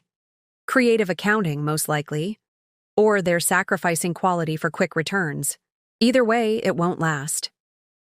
I felt a familiar tightening in my chest. The frustration of hearing my company's hard-earned success dismissed by someone who hadn't bothered to truly understand our business model. The fact that it was my husband made it more painful, not less. Actually, Alex interjected, unable to contain herself, Morgan's quality metrics lead the industry. Their guest satisfaction scores are consistently 15–20% higher than their nearest competitor. Ian's eyes narrowed slightly at her defense of my company. You seem quite informed about Morgan's operations, Alex. I try to stay current on industry. Leaders, she replied smoothly. Well, as someone who's been in this business for 20 years, Ian said, the condescension thick in his voice, I can tell you that what impresses industry publications doesn't always translate to long-term success. Morgan has a woman CEO, which makes for good press. But let's see if she has the staying power to build something enduring. The dismissive reference to a woman CEO sent a ripple of tension around the table. Several of the executives exchanged glances, clearly uncomfortable with the gendered criticism. I understand she's built quite an impressive company already, Reed countered. From one boutique hotel to a global presence in less than a decade. With significant investment backing, Ian qualified, anyone can grow quickly with enough capital. The question is whether there's substance behind the expansion. I took a slow, deliberate sip of water, using the moment to compose myself. The irony was almost painful, Ian questioning the substance of the very company that was about to acquire his. What do you think makes for substance in hospitality, Ian? I asked, genuinely curious about his perspective now that the conversation had turned directly to my professional domain. He seemed pleased by my interest, leaning forward slightly. Tradition. Understanding what luxury travelers have always wanted. Consistency across properties. Recognizable opulence. A certain gravitas. That comes from experience and history. And innovation doesn't factor into that equation, Alex pressed. Innovation within established parameters, Ian clarified, unconsciously echoing our conversation from our first date 8 years earlier. You don't throw out the fundamentals. Because some industry consultant says guests suddenly want meditation cushions instead of Egyptian cotton sheets. Why not both? I suggested. Ian laughed, patting my hand indulgently. See? This is why I adore my wife, always looking for compromise. Darling, in business, sometimes there are clear right and wrong approaches. The luxury hospitality world has certain established truths that these newcomers like Morgan are challenging at their peril. And yet Morgan continues to outperform traditional luxury brands, Suzanne observed. Perhaps guests are voting with their reservations. Ian's expression darkened slightly, his ego clearly bruised by the continued defense of my company. Temporary novelty. Give it time. The fundamentals always reassert themselves. The conversation was growing increasingly tense, the subtext clear to everyone except Ian and Johnny. I decided to redirect slightly, aware that Ian's increasing intoxication was making him more defensive. Tonight is about celebration, not business debates, I suggested warmly. 5 years of marriage is worth focusing on, don't you think? Ian's expression softened immediately. Absolutely right, darling, always knowing how to bring me back to what matters. He raised his glass again.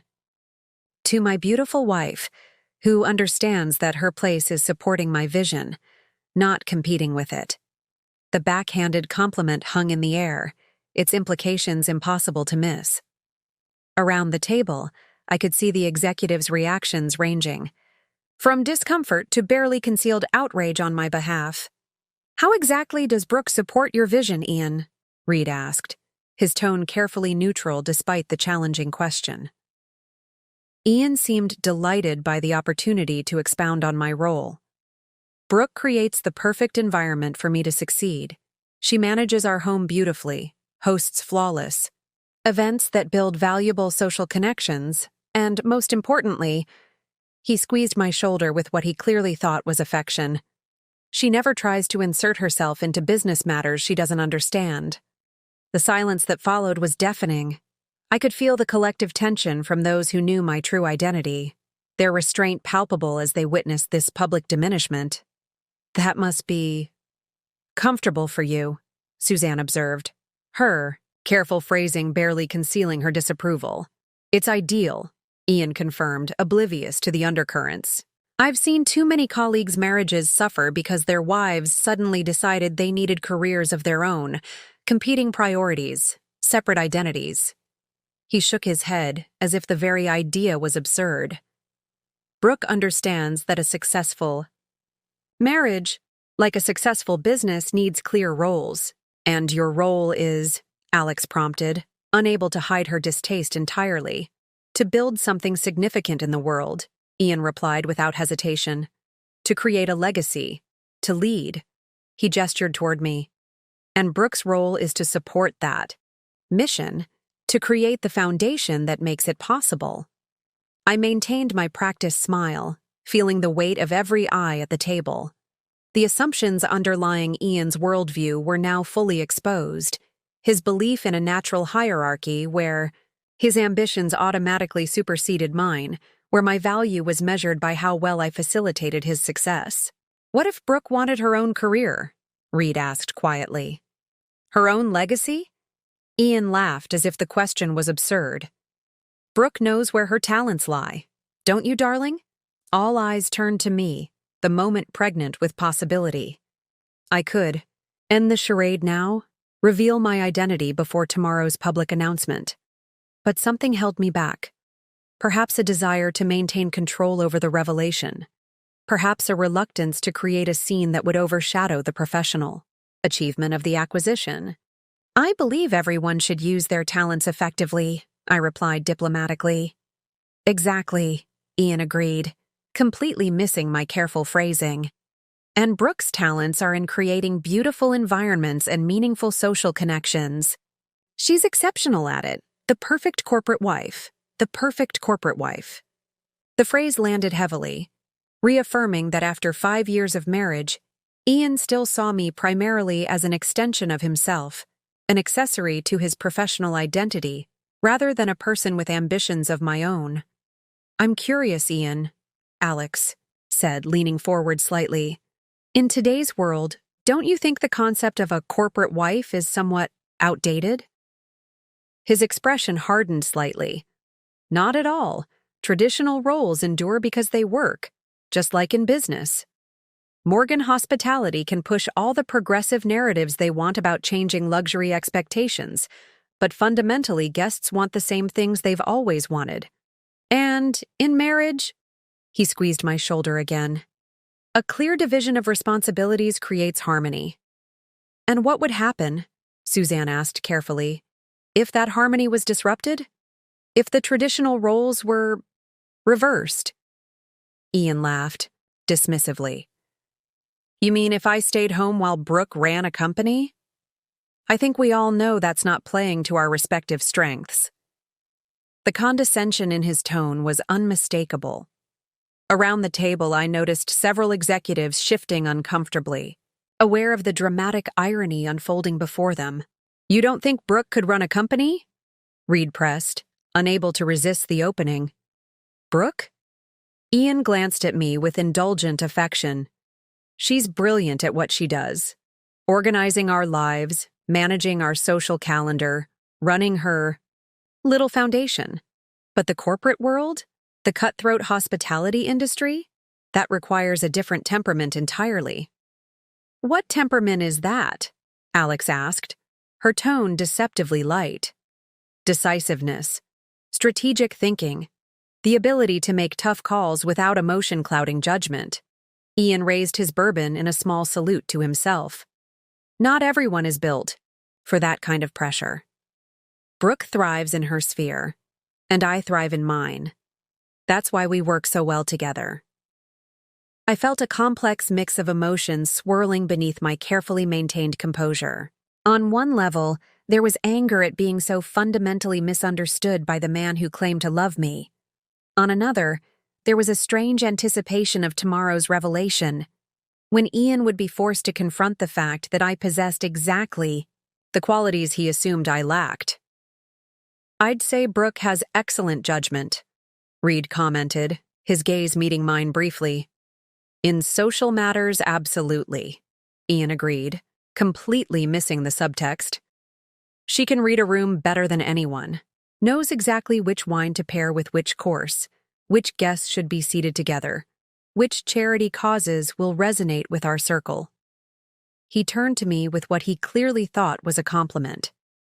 She's mastered the art of making others comfortable, haven't you, darling? I try, I replied, maintaining my role for a few hours more. As coffee was served, Ian's phone buzzed again. This time his reaction was more pronounced, a frown followed by visible confusion. Everything okay? I asked, genuinely curious about what might be leaking about tomorrow's announcement. Fine, he replied tersely, tucking the phone away. Just some market chatter about Morgan Hospitality making a major move tomorrow. Probably nothing. I felt my pulse quicken slightly. The information was beginning to circulate in financial circles, as it inevitably would. We had planned for this official announcement at 9 a.m., but in the connected world of finance, rumors always preceded formal statements. What kind of move?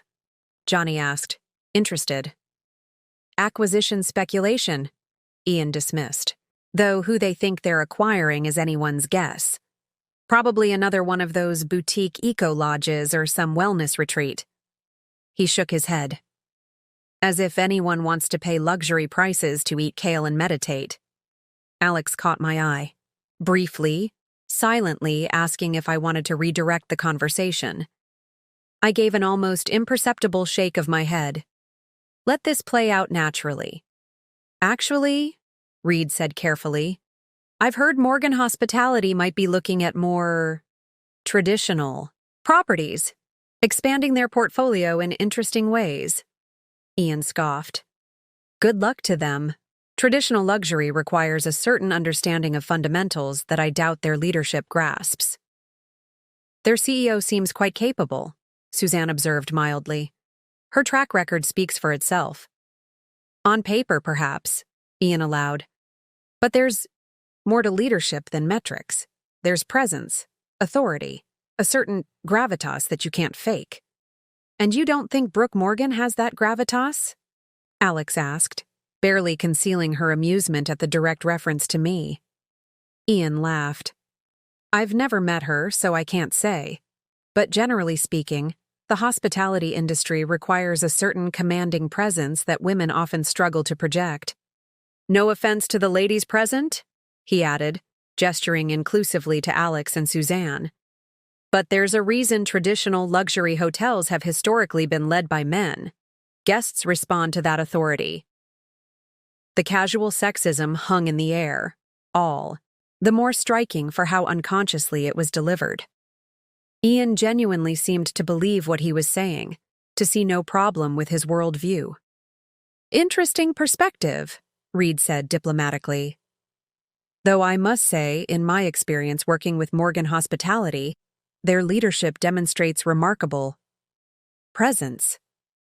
Ian shrugged, clearly unconvinced. We'll see how enduring that presence proves to be. The industry has seen plenty of rising stars flame out when market conditions shift. As the dinner wound toward its conclusion, I felt a strange sense of detachment settling over me. After 5 years of maintaining this dual identity, of listening to Ian dismiss capabilities I possessed in abundance, tomorrow would bring a reckoning that was both professional triumph and personal catharsis. Shall we call it a night? I suggested, noting Ian's increasing intoxication and the late hour. We should let everyone get home at a reasonable hour. Always thinking of others, Ian said approvingly. That's my Brooke, the perfect hostess. As the group began gathering their things, exchanging handshakes and air kisses, I caught Alex's eye.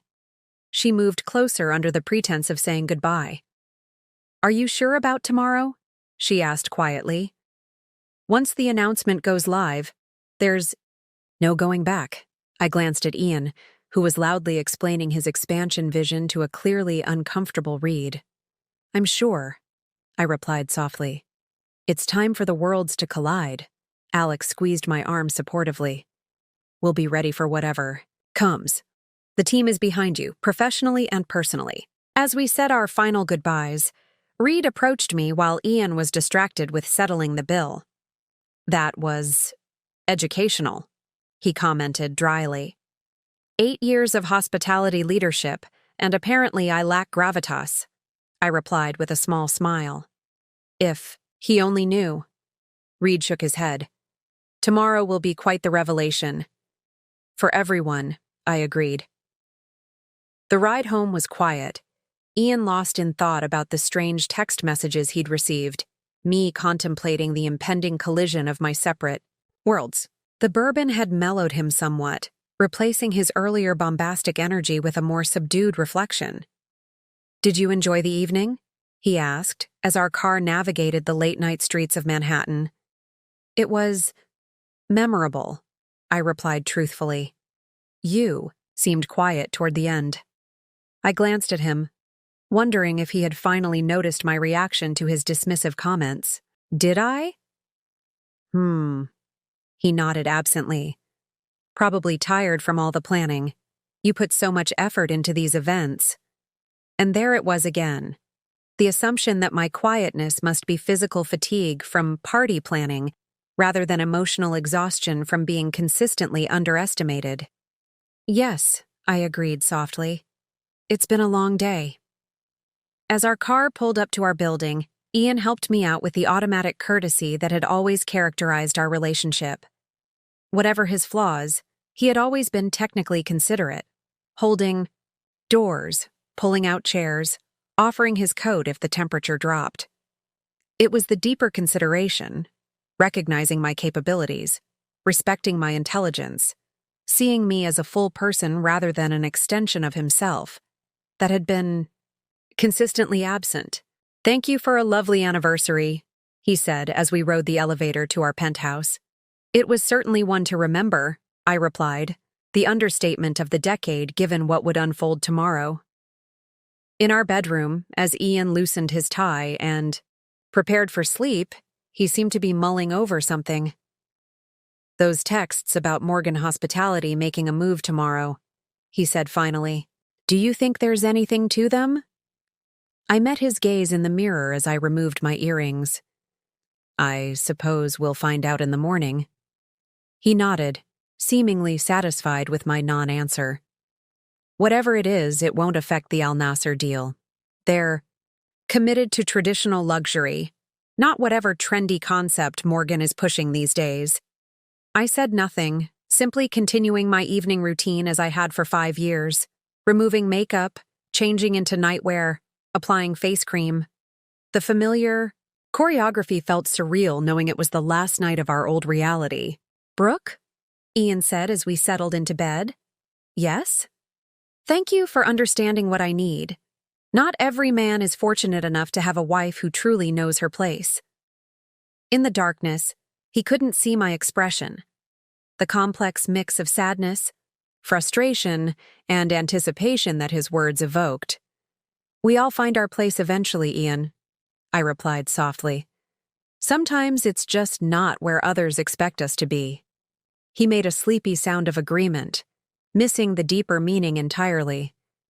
Within minutes, his breathing had deepened into sleep while I remained awake, contemplating the morning to come. Tomorrow, the carefully constructed walls between my worlds would collapse. Tomorrow, Ian would discover that his wife wasn't just a housewife, but the CEO who had built a hospitality empire that was now acquiring his company. Tomorrow, 5 years of being underestimated would culminate in a revelation that would forever change how he and the world saw me. But tonight, for a few more hours, I could lie in the peaceful quiet of the life I had constructed, preparing myself for the storm that would follow when the truth was finally revealed. I woke before dawn, slipping quietly from bed as Ian continued sleeping off the previous night's bourbon. For once, his tendency to overindulge worked in my favor, giving me the privacy I needed for this pivotal morning. In the guest bathroom, I transformed myself fully into Brooke Morgan, CEO. A power suit in Morgan Hospitality's signature blue, hair styled for authority rather than softness, makeup applied to enhance presence rather than beauty. Looking in the mirror, I barely resembled the housewife Ian had toasted last night. I left a note on the kitchen counter, "Early foundation meeting. See you tonight," knowing it would be the last time I used that particular cover story. Then, I gathered my things and slipped out of the penthouse while the city was still bathed in pre-dawn shadows. My driver was waiting, as always. "Good morning, Ms. Morgan," he greeted me, holding the door. "Good morning, David," I replied, settling into the back seat. "Directly to the office, please." As we navigated the quiet streets of early morning Manhattan, I reviewed the day ahead. The acquisition announcement was scheduled for 9 a.m. Before that, I had final meetings with our legal team, PR directors, and senior executives to ensure everything was in place. After the announcement, there would be media interviews, stakeholder calls, and the inevitable personal fallout with Ian. My phone buzzed with a text from Alex. "Everything ready. Team assembled. How are you feeling?" "Focused," I replied simply. It was true. Despite the personal complexities, I felt a clarity of purpose I hadn't experienced in years. Today, the division between my worlds would finally end. Whatever came next, at least I would be living authentically. The executive floor of Morgan Hospitality's headquarters was already buzzing with activity when I arrived. Isaac met me at the elevator, tablet in hand. "Good morning, Ms. Morgan. Legal is waiting in the conference room. PR has finalized the press release for your approval, and the executive team will be assembled by 7:30. "Thank you, Isaac. Coffee. First, please." In my office, I took a moment to gather myself before the whirlwind began. The wall of windows showcased a spectacular view of Manhattan coming alive in the morning light. Below, I could see our flagship hotel, the Morgan, its distinctive blue accent lighting still visible as dawn approached. I had built this company from a single boutique property to a global hospitality leader recognized for innovation, sustainability, and exceptional guest experiences. Today, that achievement would finally be fully public, my name and face attached to the success I had created. A soft knock announced Isaac's return with coffee. "The legal team is ready when you are." The next hour passed in a blur of final reviews and signatures. Our legal counsel walked me through the acquisition details one last time, confirming that all regulatory requirements had been met, all shareholder approvals secured. "The acquisition is sound from every angle," our chief counsel confirmed. Caldwell. Hospitality management stockholders are receiving a premium well above market value. There's no legitimate basis for challenge, even given the unusual personal situation. I nodded, signing the final documents with the same Mont Blanc pen I'd used for every major Morgan hospitality deal. Thank you for your thoroughness. Next came the PR team, with final versions of the press release, prepared statements for media inquiries, and a schedule of interviews for the day. We've prepared for every angle, our PR director assured me, including the personal connection. Our message is consistent. This acquisition is based on business fundamentals and represents the best outcome for all stakeholders. And the inevitable questions about why I kept my identity separate from my husband's company? I asked. We emphasize professional ethics. Your commitment to avoiding conflicts of interest by maintaining strict separation between your personal and professional lives. If pressed, we acknowledge that traditional gender expectations in the industry created additional complexities. I reviewed the messaging, making a few adjustments to ensure the tone was right, confident but not defensive, matter of fact about the personal situation without inviting unnecessary speculation. By 7:30, my executive team had assembled in the conference room. Looking around the table at these men and women who had helped build Morgan Hospitality, who had maintained my confidentiality for years while delivering exceptional results, felt a surge of gratitude. Good morning, everyone, I began. Today marks a significant milestone for Morgan Hospitality. The acquisition of Caldwell Hospitality Management represents our largest expansion to date and solidifies our position as the leading innovative luxury hotel brand globally. Nods of agreement around the table. But today also marks a personal milestone. I continued.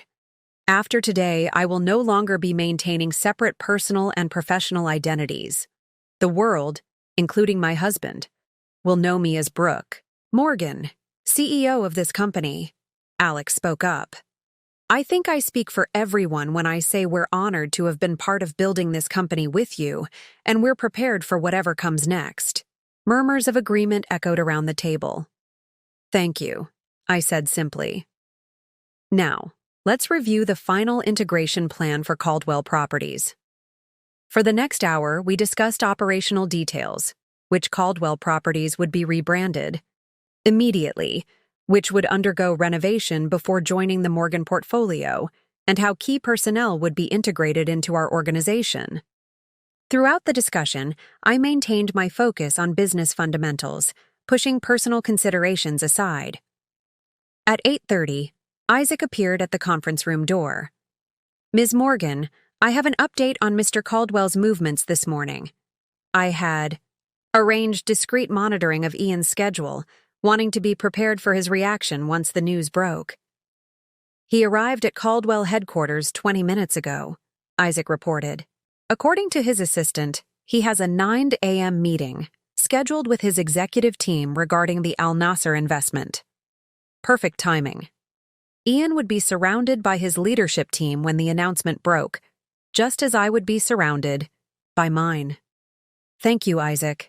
Please continue monitoring and keep me updated on any developments. As our meeting concluded, I returned to my office for a final moment of preparation before the announcement. My phone showed several missed calls from various financial news outlets. The rumors were clearly circulating heavily now. At precisely 8:55, I gathered with the executive team in my office, where screens were set up monitoring financial news, channels, social media, and the stock tickers for both Morgan Hospitality and Caldwell Management. The press release goes live in 5 minutes, our PR director confirmed. Financial news channels have been alerted to expect a major announcement. I nodded, feeling strangely calm despite the magnitude of what was about to happen. 5 years of dual identity were about to end. Whatever came next, professionally or personally, would unfold in the light of full disclosure. 3 minutes, Isaac announced, eyes on his watch. Alex moved to stand beside me. Ready? Yes, I replied simply. 1 minute. Around the room, My executive team stood ready, tablets and phones prepared to respond to the flood of inquiries that would follow. The announcement. On the wall screens, financial news tickers scrolled across the bottom, while analysts speculated about merger and acquisition activity in the hospitality sector. 30 seconds. I took a deep breath, straightening my shoulders. Press release. Is live, our PR director announced. All channels simultaneously. On the screens, I watched as the announcement appeared. Morgan Hospitality acquires Caldwell Hospitality Management in landmark deal. Beneath the headline, details of the acquisition scrolled across screens. The all-cash transaction, the premium. Offered to Caldwell shareholders, the integration plans for properties and staff. And most significantly, a clear photograph of me, Brooke Morgan, CEO, alongside my professional biography. On another screen, the stock tickers began moving immediately, Morgan Hospitality shares rising, Caldwell's fluctuating wildly before. Trading was temporarily halted pending market absorption of the news. First media inquiries coming in, the PR team reported. Bloomberg, CNBC, and the Wall Street Journal all requesting immediate comment. I nodded, my attention fixed on another screen showing the lobby of Caldwell Hospitality's headquarters, where financial reporters were already gathering, hoping to catch reactions to the announcement. Ms. Morgan, Isaac said quietly. Mr. Caldwell's assistant reports that he just received the news in his executive meeting. He's reportedly not taking it well. I could imagine the scene, Ian surrounded by his leadership team, seeing the announcement that his company was being acquired, and then the shock of recognition as he saw my name and face identified as the CEO of Morgan Hospitality. 5 years of carefully maintained separation collapsing in an instant. CNN is running the story now, someone called out. On screen, the business anchor was speaking excitedly. Breaking news in the hospitality sector as Morgan Hospitality announces the acquisition of Caldwell Hospitality Management in a deal valued at $2.7 billion. In an unexpected twist, CEO Brooke Morgan is married to Caldwell CEO Ian Caldwell, a fact apparently unknown to Caldwell or industry insiders until today's announcement. The anchor turned to a financial analyst beside her. Michael, what do we make of this unprecedented situation? Well, Carol, it's certainly unusual. Morgan Hospitality has been the industry's innovation leader for several years, consistently outperforming traditional luxury brands including Caldwell. What makes this acquisition remarkable is not just the business implications, but the personal dimension. That the CEO orchestrating this takeover is married to the CEO whose company is being acquired. And apparently, he didn't know about his wife's role? That's what sources are telling us. Brooke Morgan has maintained a relatively low public profile despite building one of the most successful hospitality companies in the world. She reportedly kept her professional identity separate from her personal life, a division that ended dramatically with today's announcement. My phone buzzed, Ian calling. I let it go to voicemail, knowing any conversation now would be unproductive. Better to let him process the initial shock before attempting communication. CNBC requesting a live interview in 20 minutes, our PR director informed me. Confirm it, I nodded. And schedule the Bloomberg interview for 10:30. Ms. Morgan, Isaac appeared at my side again. Security reports that Mr. Caldwell has left the Caldwell headquarters and appears to be heading this direction. I had anticipated this. Have security prepare for his arrival. He should be escorted directly to my office when he arrives. As the executive team dispersed to manage various aspects of the announcement rollout, Alex remained by my side. Are you ready for him? She asked quietly. As ready as I can be, I replied. 5 years of preparation and I still don't know exactly how this plays out. Whatever happens, remember what you've built, she said, gesturing to the screens where the story of Morgan Hospitality's success was being broadcast globally. This company, this achievement, it's real, regardless of his reaction. I squeezed her arm gratefully. Thank you, Alex, for everything. Ms. Morgan, Isaac interrupted. CNBC is ready for your interview. I nodded, moving to the prepared area of my office where lighting had been set up for remote interviews. For the next 15 minutes, I answered questions about the acquisition with practiced precision, emphasizing the business fundamentals, the strategic fit, the benefits for shareholders and employees alike. The interviewer inevitably raised the personal dimension. Ms. Morgan, I have to ask about the unusual personal aspect of this acquisition. Your husband was the CEO of Caldwell Hospitality. Reports suggest he was unaware of your role at Morgan until today's announcement. Can you comment on that? I maintained my composure, delivering the response we had carefully prepared. Throughout my leadership of Morgan Hospitality, I've maintained a clear separation between my professional and personal lives. This approach allowed me to build this company based solely on business fundamentals and innovation, without complications. From personal relationships. Today's acquisition follows the same principle. It represents the best strategic direction for both companies, their employees, and their shareholders.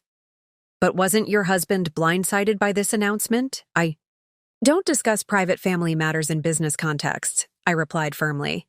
Today's announcement is about two companies combining to create an industry-leading hospitality group that will deliver exceptional experiences for guests worldwide. The interviewer tried once more. Still, it's unprecedented for a CEO to acquire her husband's company without his prior knowledge. How do you respond to those who might question the ethics of that approach? Morgan Hospitality has followed all regulatory requirements, corporate governance standards, and ethical guidelines throughout this process. I recused myself from any discussions where personal conflicts might arise, and independent board members provided additional oversight. This acquisition has been approved by shareholders of both companies and represents fair value for all stakeholders. The interview concluded, and I had barely removed my microphone when Isaac appeared again. Mr. Caldwell has arrived in the building. Security is escorting him up now. I nodded, taking a deep breath. This was the moment 5 years in the making, the collision of my carefully separated worlds. Give us privacy when he arrives, I instructed. Hold all calls unless absolutely urgent. Isaac nodded, slipping out as the elevator chime announced an arrival on our floor. Through the glass walls of my office, I could see the security team, escorting Ian down the hallway. His normally immaculate appearance was disheveled, tie loosened, hair mussed as if he'd been running his hands through it repeatedly, his expression a mix of shock, anger, and confusion. I stood behind my desk, straightening my shoulders and lifting my chin slightly, the posture of Brooke Morgan, CEO, not Brooke Caldwell wife.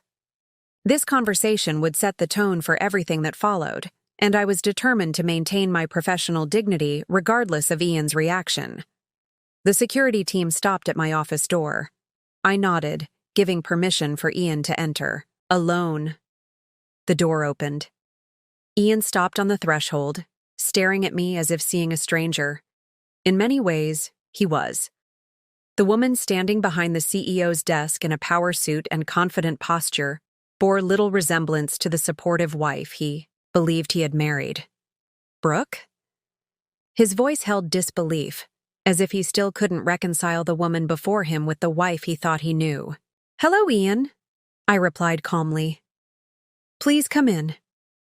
He stepped inside, the door closing behind him with a soft click that somehow emphasized the magnitude of the moment.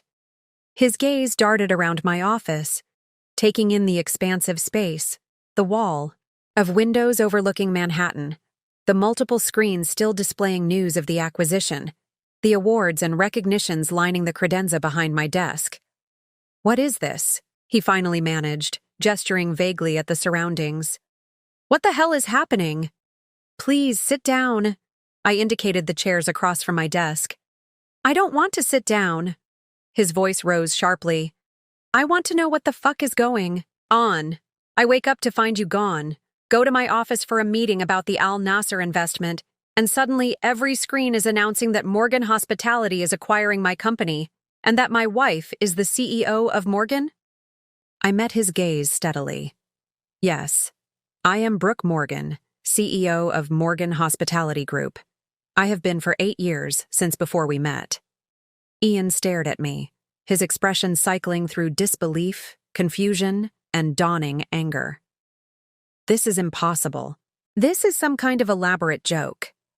It's not a joke, Ian. Morgan Hospitality has acquired Caldwell Hospitality Management in an all-cash transaction approved by both companies' boards and shareholders. The deal closed yesterday and was announced this morning. He braced himself against the back of the visitor's chair, his knuckles whitening. You're telling me that my wife, the woman who plans our dinner parties and runs a small charity foundation, is actually the CEO of Morgan Hospitality? The company that's been our biggest competitor for years? The company that just acquired mine? Yes, I replied simply. For how long? He demanded, his voice rising. How long have you been living this double life? I've been CEO of Morgan Hospitality for 8 years. I founded the company with my inheritance and one boutique hotel in San Francisco. When we met 5 years ago, you assumed I worked in hospitality administration. You never asked in what capacity, and by the time our relationship progressed, correcting that assumption became complicated. Complicated? He nearly shouted the word. You've been lying to me for our entire relationship. You stood by while I discussed business strategies, complained about competitors, about your company, and never once thought to mention that you were the CEO of Morgan Hospitality. I never lied about my identity, Ian. I simply allowed you to make assumptions. Assumptions you never questioned because they fit your worldview about what a wife should be. His face flushed with anger. Don't turn this around on me. This isn't about my worldview. It's about basic honesty in a marriage. You deliberately concealed your professional identity for 5 years. Did I? I countered, my composure still intact despite his escalating anger. My professional achievements were public record.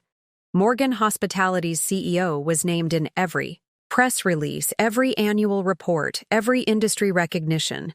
The information was available to anyone who cared to look. But you knew I didn't know, he shot back. You maintained this elaborate charade, the foundation office, the charity events, the separate schedules, deliberately keeping me in the dark. Yes, I acknowledged. I did, and at first, it wasn't intentional. But over time, as I observed, how dismissive you were of women in business, how condescending about my capabilities, how convinced of your own superiority, I made a choice to maintain the separation. He paced a few steps, running his hands through his hair. So this was, what, some kind of social experiment, a test I failed? No, Ian. It was a business decision initially. Keeping my professional and personal lives separate seemed simpler, cleaner. It became more complicated as our companies became more directly competitive. And the acquisition?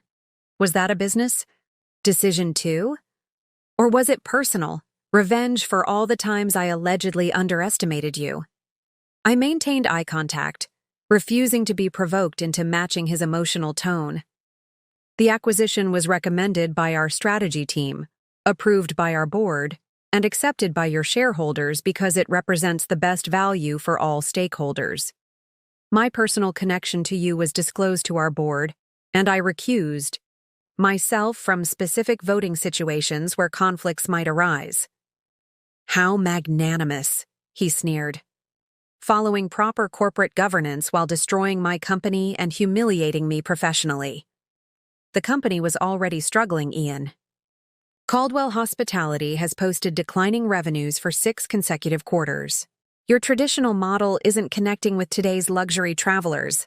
The acquisition actually saves jobs and properties that might otherwise have been lost. And you couldn't have discussed this with me? Given me some warning, some chance to prepare? Instead, I had to learn about it on CNN along with everyone else in the industry? I sighed, acknowledging the personal cost of the business decision.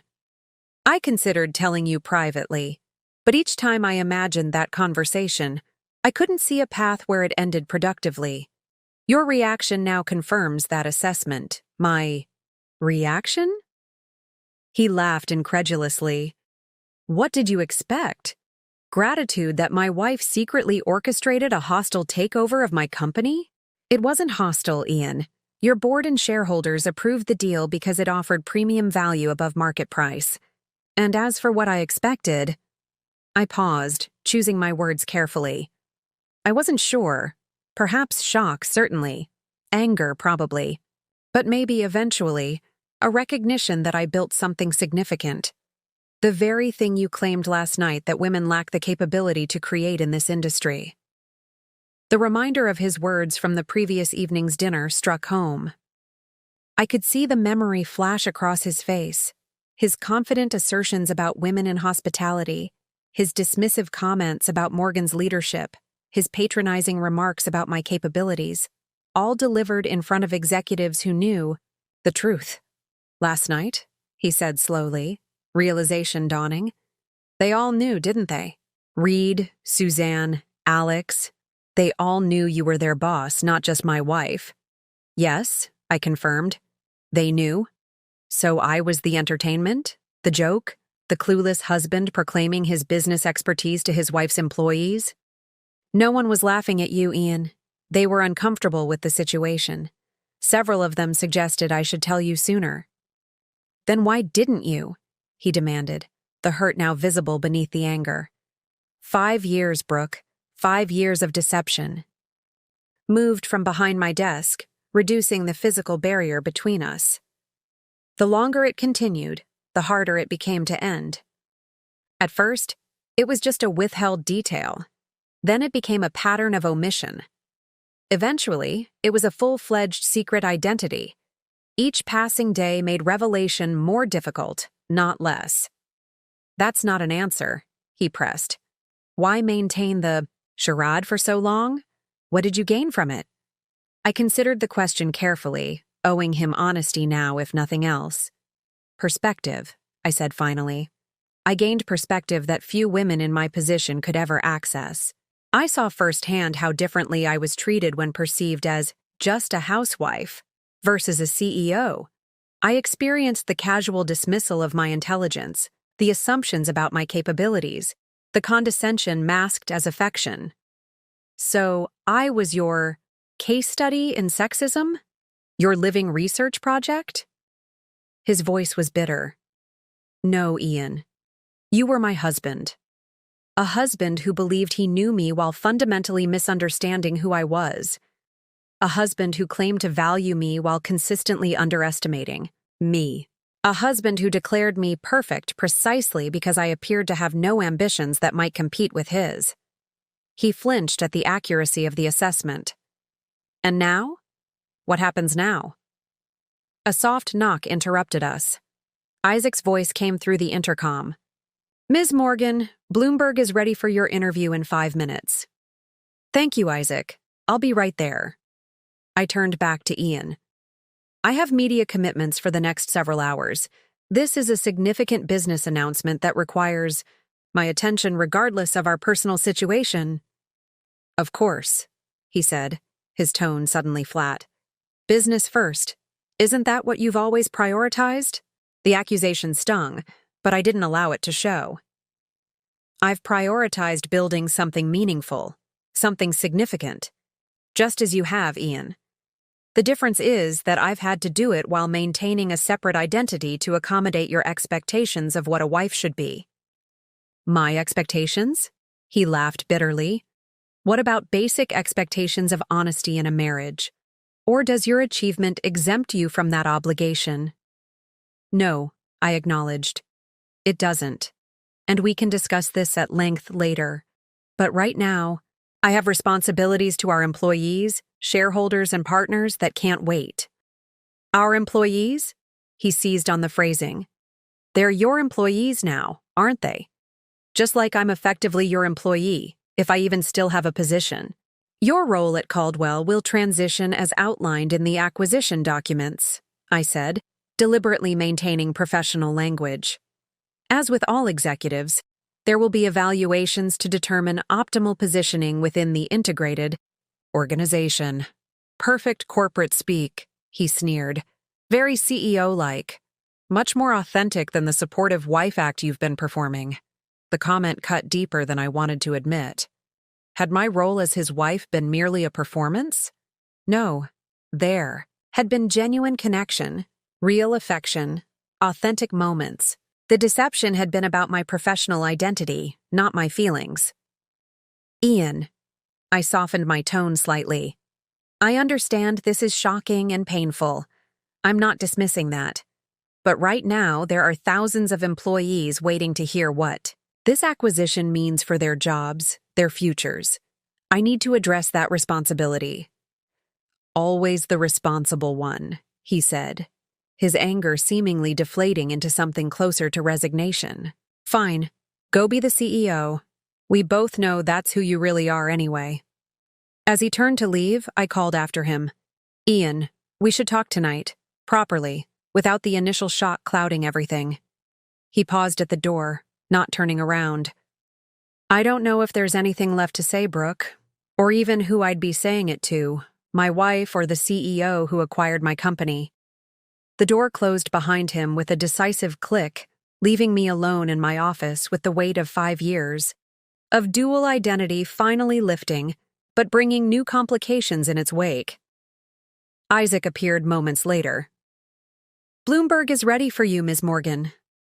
I nodded, straightening my blazer and smoothing my expression.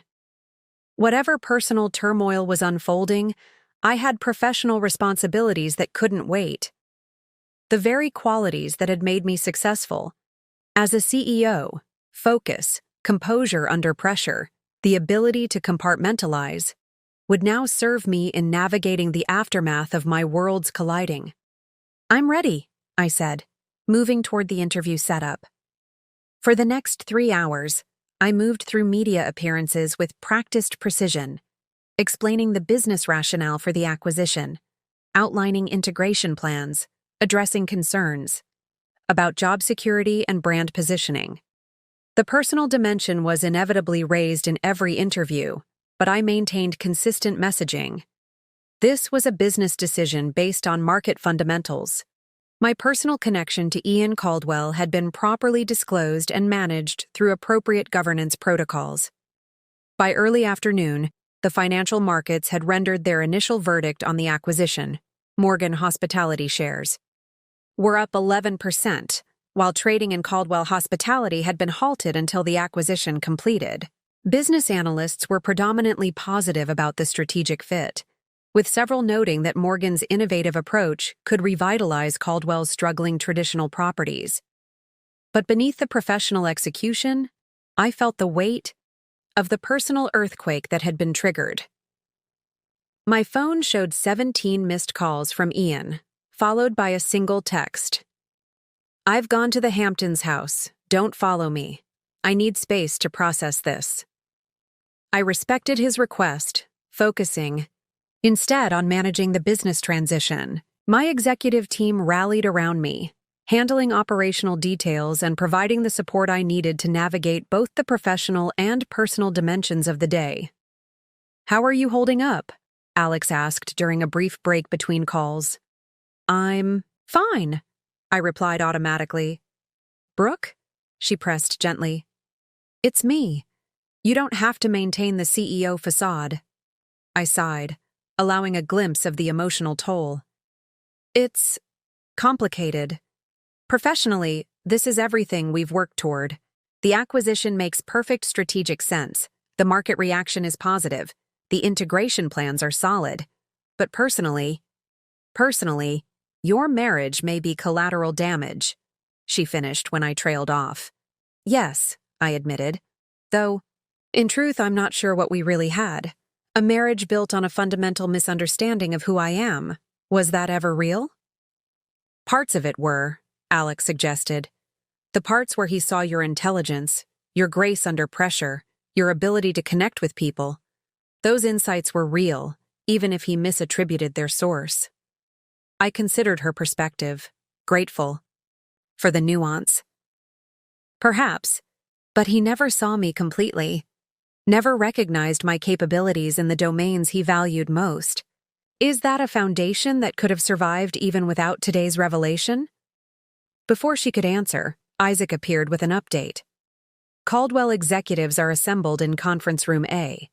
They're understandably concerned about their positions in the integrated company. I nodded, pushing personal considerations aside once more. I'll address them directly. They deserve clarity about their future. The meeting with Caldwell's executive team was tense, but necessary.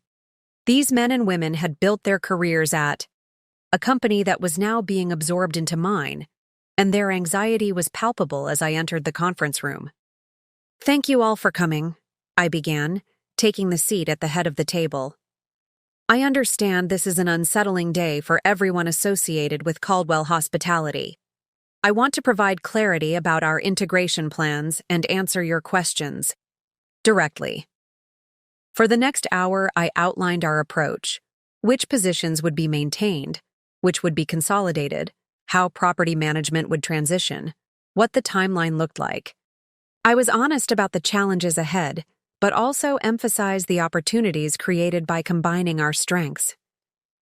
"Many of you are wondering about Ian," I acknowledged, addressing the elephant in the room. "His future role will be determined through the same evaluation process as all executives. Our personal relationship has no bearing on organizational decisions." "With respect, Ms. Morgan," one of the Caldwell VPs spoke up. "That's difficult to believe given the circumstances. You kept your identity secret from your husband for 5 years while simultaneously competing with and now acquiring his company. How can we trust that personal factors won't influence professional decisions?" It was a fair question, one I had anticipated. "My track record speaks for itself," I replied. "Morgan Hospitality has grown based on business fundamentals, not personal considerations. The same principles will guide the integration process. Every decision will be documented, justified by business metrics, and reviewed by our board to ensure fairness." As the meeting concluded, I felt the weight of 20 years of collective anxiety in the room. These people had built their careers at Caldwell, and now their professional futures were in the hands of a woman most of them had only known as their CEO's wife. "My door is open," I assured them as we finished. "This transition works best with transparency and open communication. I welcome your input as we move forward together." By late afternoon, the initial shockwaves of the announcement had begun to settle into a more manageable rhythm of integration planning, stakeholder communications, and operational adjustments. I returned to my office to find Isaac waiting with a comprehensive update. "The press coverage has been predominantly positive," he reported. "Business analysts are focusing on the strategic fit rather than the personal angle, though tabloids are naturally emphasizing the husband-wife dynamic. Social media reaction is mixed, but trending positive, with significant discussion about gender dynamics in corporate leadership." I nodded, scanning the summaries he provided. "And the Al Nasser Group?" "They've confirmed their investment will proceed as planned, now directed toward the integrated company rather than Caldwell independently. Their statement emphasizes confidence in your leadership and the strategic vision for the combined entity." "Good. That addresses a major concern for Caldwell shareholders." I glanced at my watch, nearly 6:01 p.m. The day had passed in a blur of professional obligations, with the personal dimensions pushed aside by necessity. "Any word from Ian?" "Nothing official," Isaac replied carefully. "Those security reports. He returned briefly to your penthouse around noon, presumably to collect some personal items, then departed with luggage." I absorbed this information, recognizing its significance. Ian wasn't coming home tonight, perhaps not for some time. The physical separation mirrored the emotional and professional one that had been dramatically revealed today. "Thank you, Isaac. You can go home now. It's been a long day for everyone." "Are you sure? I can stay if you need anything else." "I'm sure. Go home to your family." After he left, I stood at the window of my office, watching the city transition from day to evening. The lights of Manhattan began flickering on, including those of Morgan, hospitality properties visible from my vantage point. The empire I had built, an empire that until today, my husband hadn't known was mine. My phone buzzed with a text from Alex. Heading out. Need company tonight? Thank you, but no, I replied. I need some time alone to process everything. The truth was, I didn't know what I was feeling. Professional triumph mixed with personal loss. Liberation from the burden of dual identity alongside uncertainty about what came next. Relief that my achievements were finally fully acknowledged, tempered by sadness at the price paid for that recognition. As the office quieted, employees departing after the momentous day, I remained at my window, contemplating the future that had been irreversibly altered by today's revelation. Tomorrow would bring new challenges, integration meetings, employee concerns, media inquiries, and the ongoing personal fallout with Ian. But tonight, in the quiet aftermath of worlds colliding, I allowed myself a moment to simply breathe, to exist in the space between who I had been and who I would become now that the walls between my identities had finally crumbled. The CEO who had hidden in plain sight was now visible to everyone, including, finally, her husband. Whatever came next, at least it would unfold in the light of truth rather than the shadows of necessary deception. The penthouse felt eerily silent when I finally returned home that night. For 5 years, this space had been the stage for my performance as just a housewife. Every detail carefully selected to maintain the illusion Ian expected. Now, standing in the entryway, I saw it through new eyes. A beautiful prison of expectations I had allowed to contain me. Ian's absence was evident immediately. His favorite bourbon was missing from the bar cart, his laptop gone from the desk in the corner, the framed photo of us from our honeymoon no longer on the side table. He had gathered the essentials for an extended absence. I moved through the rooms, shedding my CEO persona with each step, kicking off the heels that had carried me through a day of presentations and interviews, unpinning my hair from its severe style, removing the power suit that armor-plated me against the business world's scrutiny. In the master bathroom, I washed away the makeup that had been applied for authority rather than enhancement, watching as the mask of Brooke Morgan, CEO, literally dissolved down the drain. Standing in my robe, face bare, hair loose around my shoulders, I caught my reflection in the mirror and paused. Who was I now? For 5 years, I had maintained discrete identities, the supportive wife at home, the commanding CEO at work. With those boundaries shattered, what remained? Who was the real Brooke underneath the carefully constructed personas? My phone buzzed. On the counter, another media request, another interview asking about the shocking personal dimension of the acquisition. I ignored it, turning instead to the window where Manhattan's skyline glittered against the night sky. Somewhere out there, Ian was processing the revelation that his wife wasn't who he thought she was, or perhaps more accurately, was far more than he had allowed himself to see. I poured myself a glass of wine and settled onto the terrace, feeling the cool evening air against my skin. The day's events played through my mind in fragments.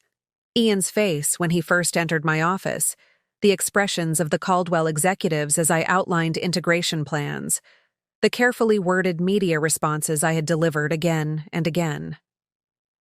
Beneath, the professional execution had been an emotional earthquake, its aftershocks still rippling through me, liberation mingled with loss, triumph with sadness, relief with uncertainty.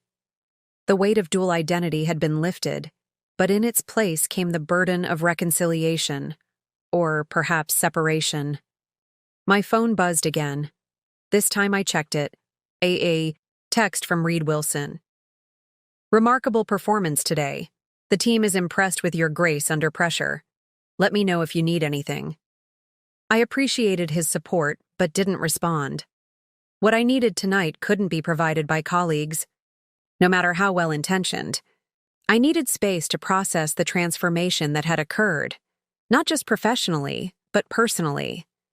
For years, I had justified my deception as necessary, as a response to Ian's limitations. But sitting alone in the penthouse that had been the stage for my performance, I confronted more uncomfortable truths. Had I enabled Ian's diminishment of me by playing along?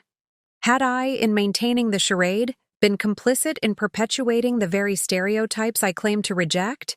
Had I denied him the opportunity to grow by never challenging his assumptions directly? These questions had no simple answers. The path to my current situation had been built from countless small decisions, each seemingly reasonable in isolation, but collectively creating an unsustainable contradiction. My phone rang, Alex calling to check on me. I let it go to voicemail, not ready to engage even with my closest confidant. Tonight was for reflection, for sitting with the complexity of what had happened and what might come next. Around midnight, exhaustion finally overcame contemplation. I moved to the bedroom, our bedroom, feeling the absence of Ian's presence acutely. For all the complications of our marriage, for all his limitations in seeing me completely, there had been comfort in the physical routine of sharing space. Now that comfort was gone, replaced by an emptiness that mirrored the emotional void opened by today's revelation. Sleep came fitfully, interrupted by dreams of boardrooms transforming into dining rooms, of signing acquisition documents that morphed into divorce papers, of Ian's face cycling between anger, hurt, and something that might have been respect if given the chance to develop. I woke before dawn, a habit formed from years of early meetings and international calls. For a moment, in the liminal space between sleep and full consciousness, I reached for Ian before remembering he wasn't there. Might never be there again in the same way. The realization propelled me from bed. Whatever emotional processing remained, to be done, I still had a company to run, an acquisition to implement, employees depending on me for leadership. The personal dimensions would have to be addressed in the margins of those responsibilities. I showered and dressed deliberately, selecting an outfit that balanced the authority needed for day 2 of acquisition announcements with subtle feminine elements I'd often downplayed in my CEO role. Today, I would begin integrating my own identities even as we integrated 2 companies. As I prepared to leave for the office, I noticed an envelope on the entryway table that hadn't been there the night before. My name was written in Ian's distinctive handwriting. Apparently, he had returned while I was asleep. For a moment, I considered leaving it unopened. Whatever it contained, accusations, legal threats, a demand for divorce, would shape the day ahead. But uncertainty was more destabilizing than even painful knowledge. I opened the envelope and unfolded a single page. Brooke, I'm still processing the events of yesterday. The revelation of your professional identity, the acquisition of my company, the understanding that our entire marriage has existed on a foundation of omission, if not outright deception. I've gone to the Hamptons to think. I need space and time to separate my professional humiliation from our personal relationship, if such separation is even possible now. What hurts most isn't losing my company. It's realizing that you never trusted me enough to show me who you really are. That for 5 years, you watched me build strategies to compete with your company without ever saying a word. That you sat through countless dinners where I dismissed the very capabilities you were exercising every day. I keep asking myself why. Why maintain the charade for so long? Was it just to prove I was as dismissive as you believed? Was it a deliberate strategy to gain competitive advantage? Or was it simpler? Did you just enjoy the power of knowing something I didn't? I don't know if our marriage can survive this level of deception, but before making any decisions, I need to understand why. Not the corporate explanation you gave the media, but the real reason you chose to be just a housewife to a man who, it turns out, was actually your business subordinate all along. When you're ready to have that conversation, the real conversation, not the CEO version, you know where to find me. Ian, I folded the letter carefully and returned it to the envelope. His questions were fair, his hurt understandable. But his framing revealed that he still didn't fully grasp the dynamics that had created our situation. His automatic assumption that I had been just a housewife to him, rather than recognizing that he had imposed that limitation on a woman who was always much more. Still, beneath the lingering blindness to his own role, I saw something that surprised me, a willingness to understand, to process rather than simply react. He hadn't immediately filed for divorce or launched a public counter-narrative. He was, in his own way, seeking comprehension before conclusion. Tucked the letter into my bag and headed for the elevator. The conversations Ian wanted would come, but first, I had responsibilities to the thousands of employees now looking to me for direction in the wake of yesterday's announcement. The office was already buzzing when I arrived, the energy different, from the previous morning's controlled anticipation. Now there was the organized chaos of implementation. Integration teams meeting in glass-walled conference rooms, communications staff managing the ongoing media narrative, HR representatives, preparing to address employee concerns across both organizations. Isaac met me at the elevator, tablet in hand as always. "Good morning, Ms. Morgan. The executive team is assembled for the 8 a.m. integration update. The first group of Caldwell property managers will be joining via video conference at 9:30. Legal has prepared responses to 3 shareholder inquiries about the acquisition process, and..." He hesitated slightly. "There have been several media requests specifically about your personal situation with Mr. Caldwell." "Thank you, Isaac. We'll maintain our existing messaging on personal matters. This acquisition is about business fundamentals, not personal relationships." I moved toward my office, then paused. "Has there been any communication from Ian this morning?" "No, Ms. Morgan. Security confirms he's at the Hamptons property based on the house alarm system activation." I nodded, unsurprised. Ian would take his time processing this new reality, as would I. The morning unfolded in a structured sequence of meetings, briefings, and strategic decisions. The familiar rhythm of executive leadership providing stability amid personal uncertainty. By lunchtime, we had addressed the most pressing integration concerns, reassured anxious employees about job security, and navigated several challenging media inquiries. I was reviewing property transition plans when Alex appeared in my doorway. "Got a minute?" "Of course," I gestured to the visitor's chair. "Integration proceeding as expected?" "Operationally, yes," she confirmed, closing the door behind her. "But there's another dimension we need to discuss." I raised an eyebrow, waiting. The Caldwell executive team, particularly the senior VPs, are struggling with the personal dynamics. They've worked closely with Ian for years. Many consider him a mentor and friend. Now they're reporting to his wife, who they previously knew only as a social acquaintance. "I anticipated some adjustment difficulties," I acknowledged. "What specifically are you hearing?" "Confusion, primarily. Concerns about where their loyalties should lie. Questions about whether working effectively with you implies betraying Ian. It's creating hesitation in decision-making, especially around integration steps that will significantly alter Caldwell's operating model. I considered this challenge, understanding its complexity. Arrange a private lunch with the 5 most senior Caldwell executives. No formal agenda, no presentations, just conversation." Alex nodded. "Already scheduled for tomorrow, but there's another dimension we should address." "Ian?" I surmised. "Yes. Whatever personal resolution you reach or don't reach, we need clarity on his professional role going forward. The organization can't function effectively with that question unanswered." She was right, of course. Despite my insistence on separating personal and professional matters, the two were inextricably linked in this unique situation. Ian was both my husband and a significant figure in the company we had just acquired. His future role, or absence, would impact everything from executive dynamics to brand positioning. I'll speak with him this weekend, I decided.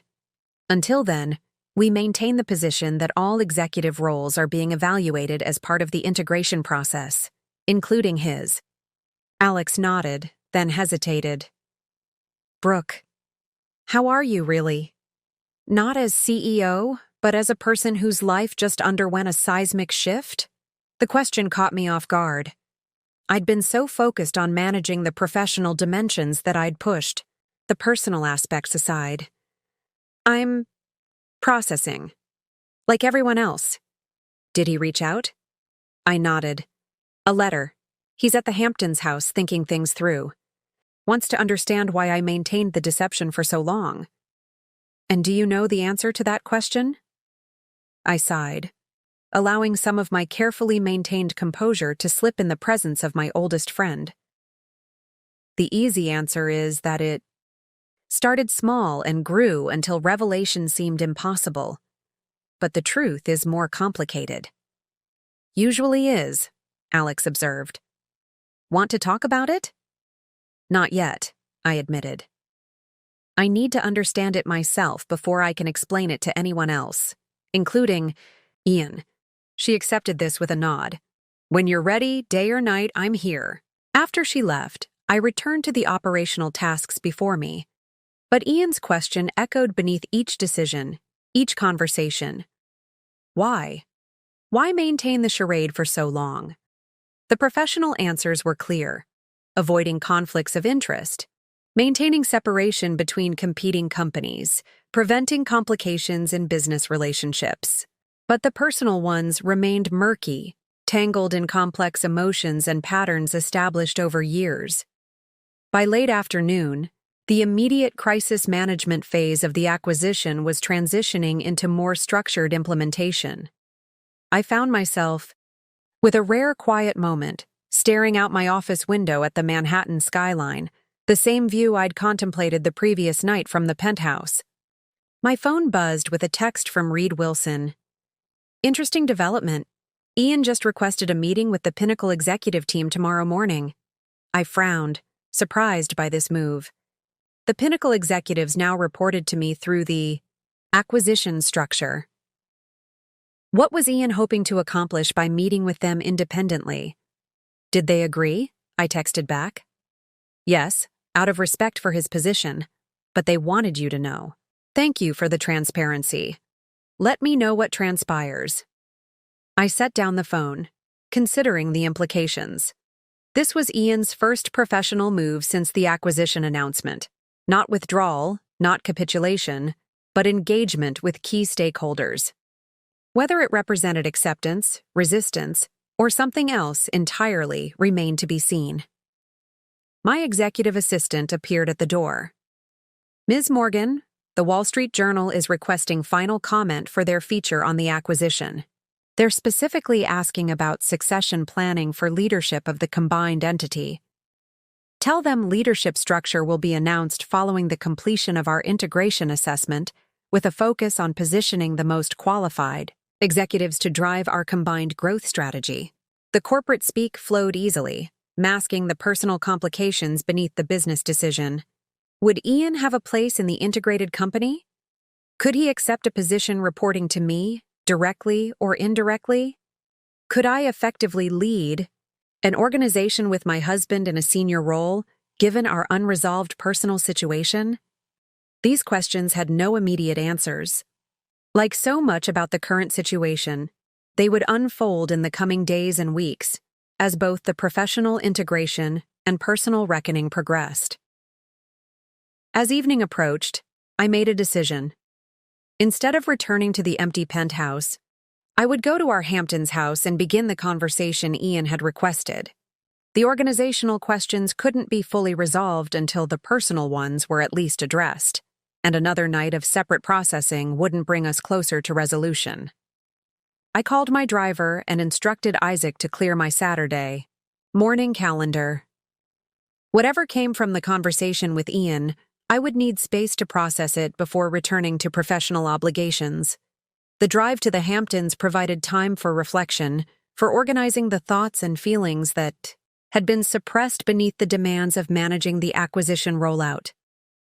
By the time we turned onto the private road leading to our beach house, I had prepared myself for several possible scenarios, from reconciliation to rejection, from professional compromise to personal ultimatum.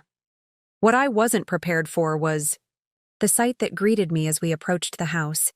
Ian sitting on the deck overlooking the ocean, reading what appeared to be one of my company's annual reports. Beside him was a stack of similar documents: Morgan Hospitality financial statements, press releases, industry analyses of our growth strategy. He was studying my professional accomplishments with the same intensity he brought to his own business. Challenges, making an effort to understand the company I had built while he wasn't looking. It was a small gesture, perhaps, but a meaningful one. An acknowledgement that there was substance behind the revelation, achievements worthy of serious consideration. As my car crunched on the gravel driveway, he looked up. Our eyes met across the distance, both of us recognizing that whatever happened next would determine not just our personal future, but the professional integration of two companies and the thousands of employees depending on our ability to navigate this unprecedented situation. The real conversations and the real work of reconciliation or separation were about to begin. I instructed my driver to return in the morning and approach the house alone. Ian remained seated, watching my advance with an expression I couldn't quite read. Not the anger from our office confrontation, but something more complex, more measured. I didn't expect you tonight, he said as I reached the deck. Some conversations shouldn't wait, I replied, taking the seat across from him. Between us lay the spread of Morgan Hospitality documents, 8 years of my professional life carefully documented in annual reports, press releases, and industry analyses. He gestured to the materials. I've been educating myself about my wife. Turns out she's quite accomplished. And what have you learned? That Morgan Hospitality's sustainable luxury model has consistently outperformed traditional approaches for the past 5 years. That their CEO has been recognized for innovation 3 times by Hospitality Global. That their employee retention rate is 40% above industry average. He met my gaze directly. That I've been competing with and losing to my wife for years without knowing it. The setting sun cast long shadows across the deck as we sat in silence for a moment, the weight of 5 years of separate lives hanging between us. Why, Brooke? He finally asked, his voice stripped of the anger from yesterday, leaving only genuine confusion. Why maintain the deception for so long? It was the question I'd been asking myself since the revelation. The professional answers were clear, but the personal truth had remained elusive until this moment, sitting across from the man who had consistently failed to see me. Because you never looked, I said simply. From the day we met, you decided who I was based on your assumptions about women's capabilities. And the longer it continued, the more I realized that no achievement of mine would ever be enough to change how you saw me, or women in general. That's not fair, he protested, but weakly, isn't it? Last night you mocked the very innovations that have made my company successful. You dismissed the leadership capabilities of a woman you'd never met, who happened to be your wife. He flinched at the reminder. I said things I regret. But you meant them, Ian. That's the point. Those weren't slips of the tongue. They were your genuine beliefs about women in business, about what a wife should be. He was silent for a long moment, looking out at the ocean. So where does that leave us? Professionally and personally? I followed his gaze to the horizon, where the sun was setting in a blaze of orange and pink. That depends on whether you can accept who I actually am. Not who you thought I was or wanted me to be. And if I can, then maybe we build something new. Not based on expectations or assumptions, but on reality. All of it, messy and complicated as it may be. As darkness settled over the beach house, we began the real conversation. Not as CEO and acquired executive, not as wife and husband with prescribed roles, but as two people seeing each other clearly for perhaps the first time. Whatever came next, at least it would be built on truth. Up next, you've got 2 more standout stories right on your screen. If this one hit the mark, you won't want to pass these up. Just click and check them out. And don't forget to subscribe and turn on the notification bell so you don't miss any upload from us.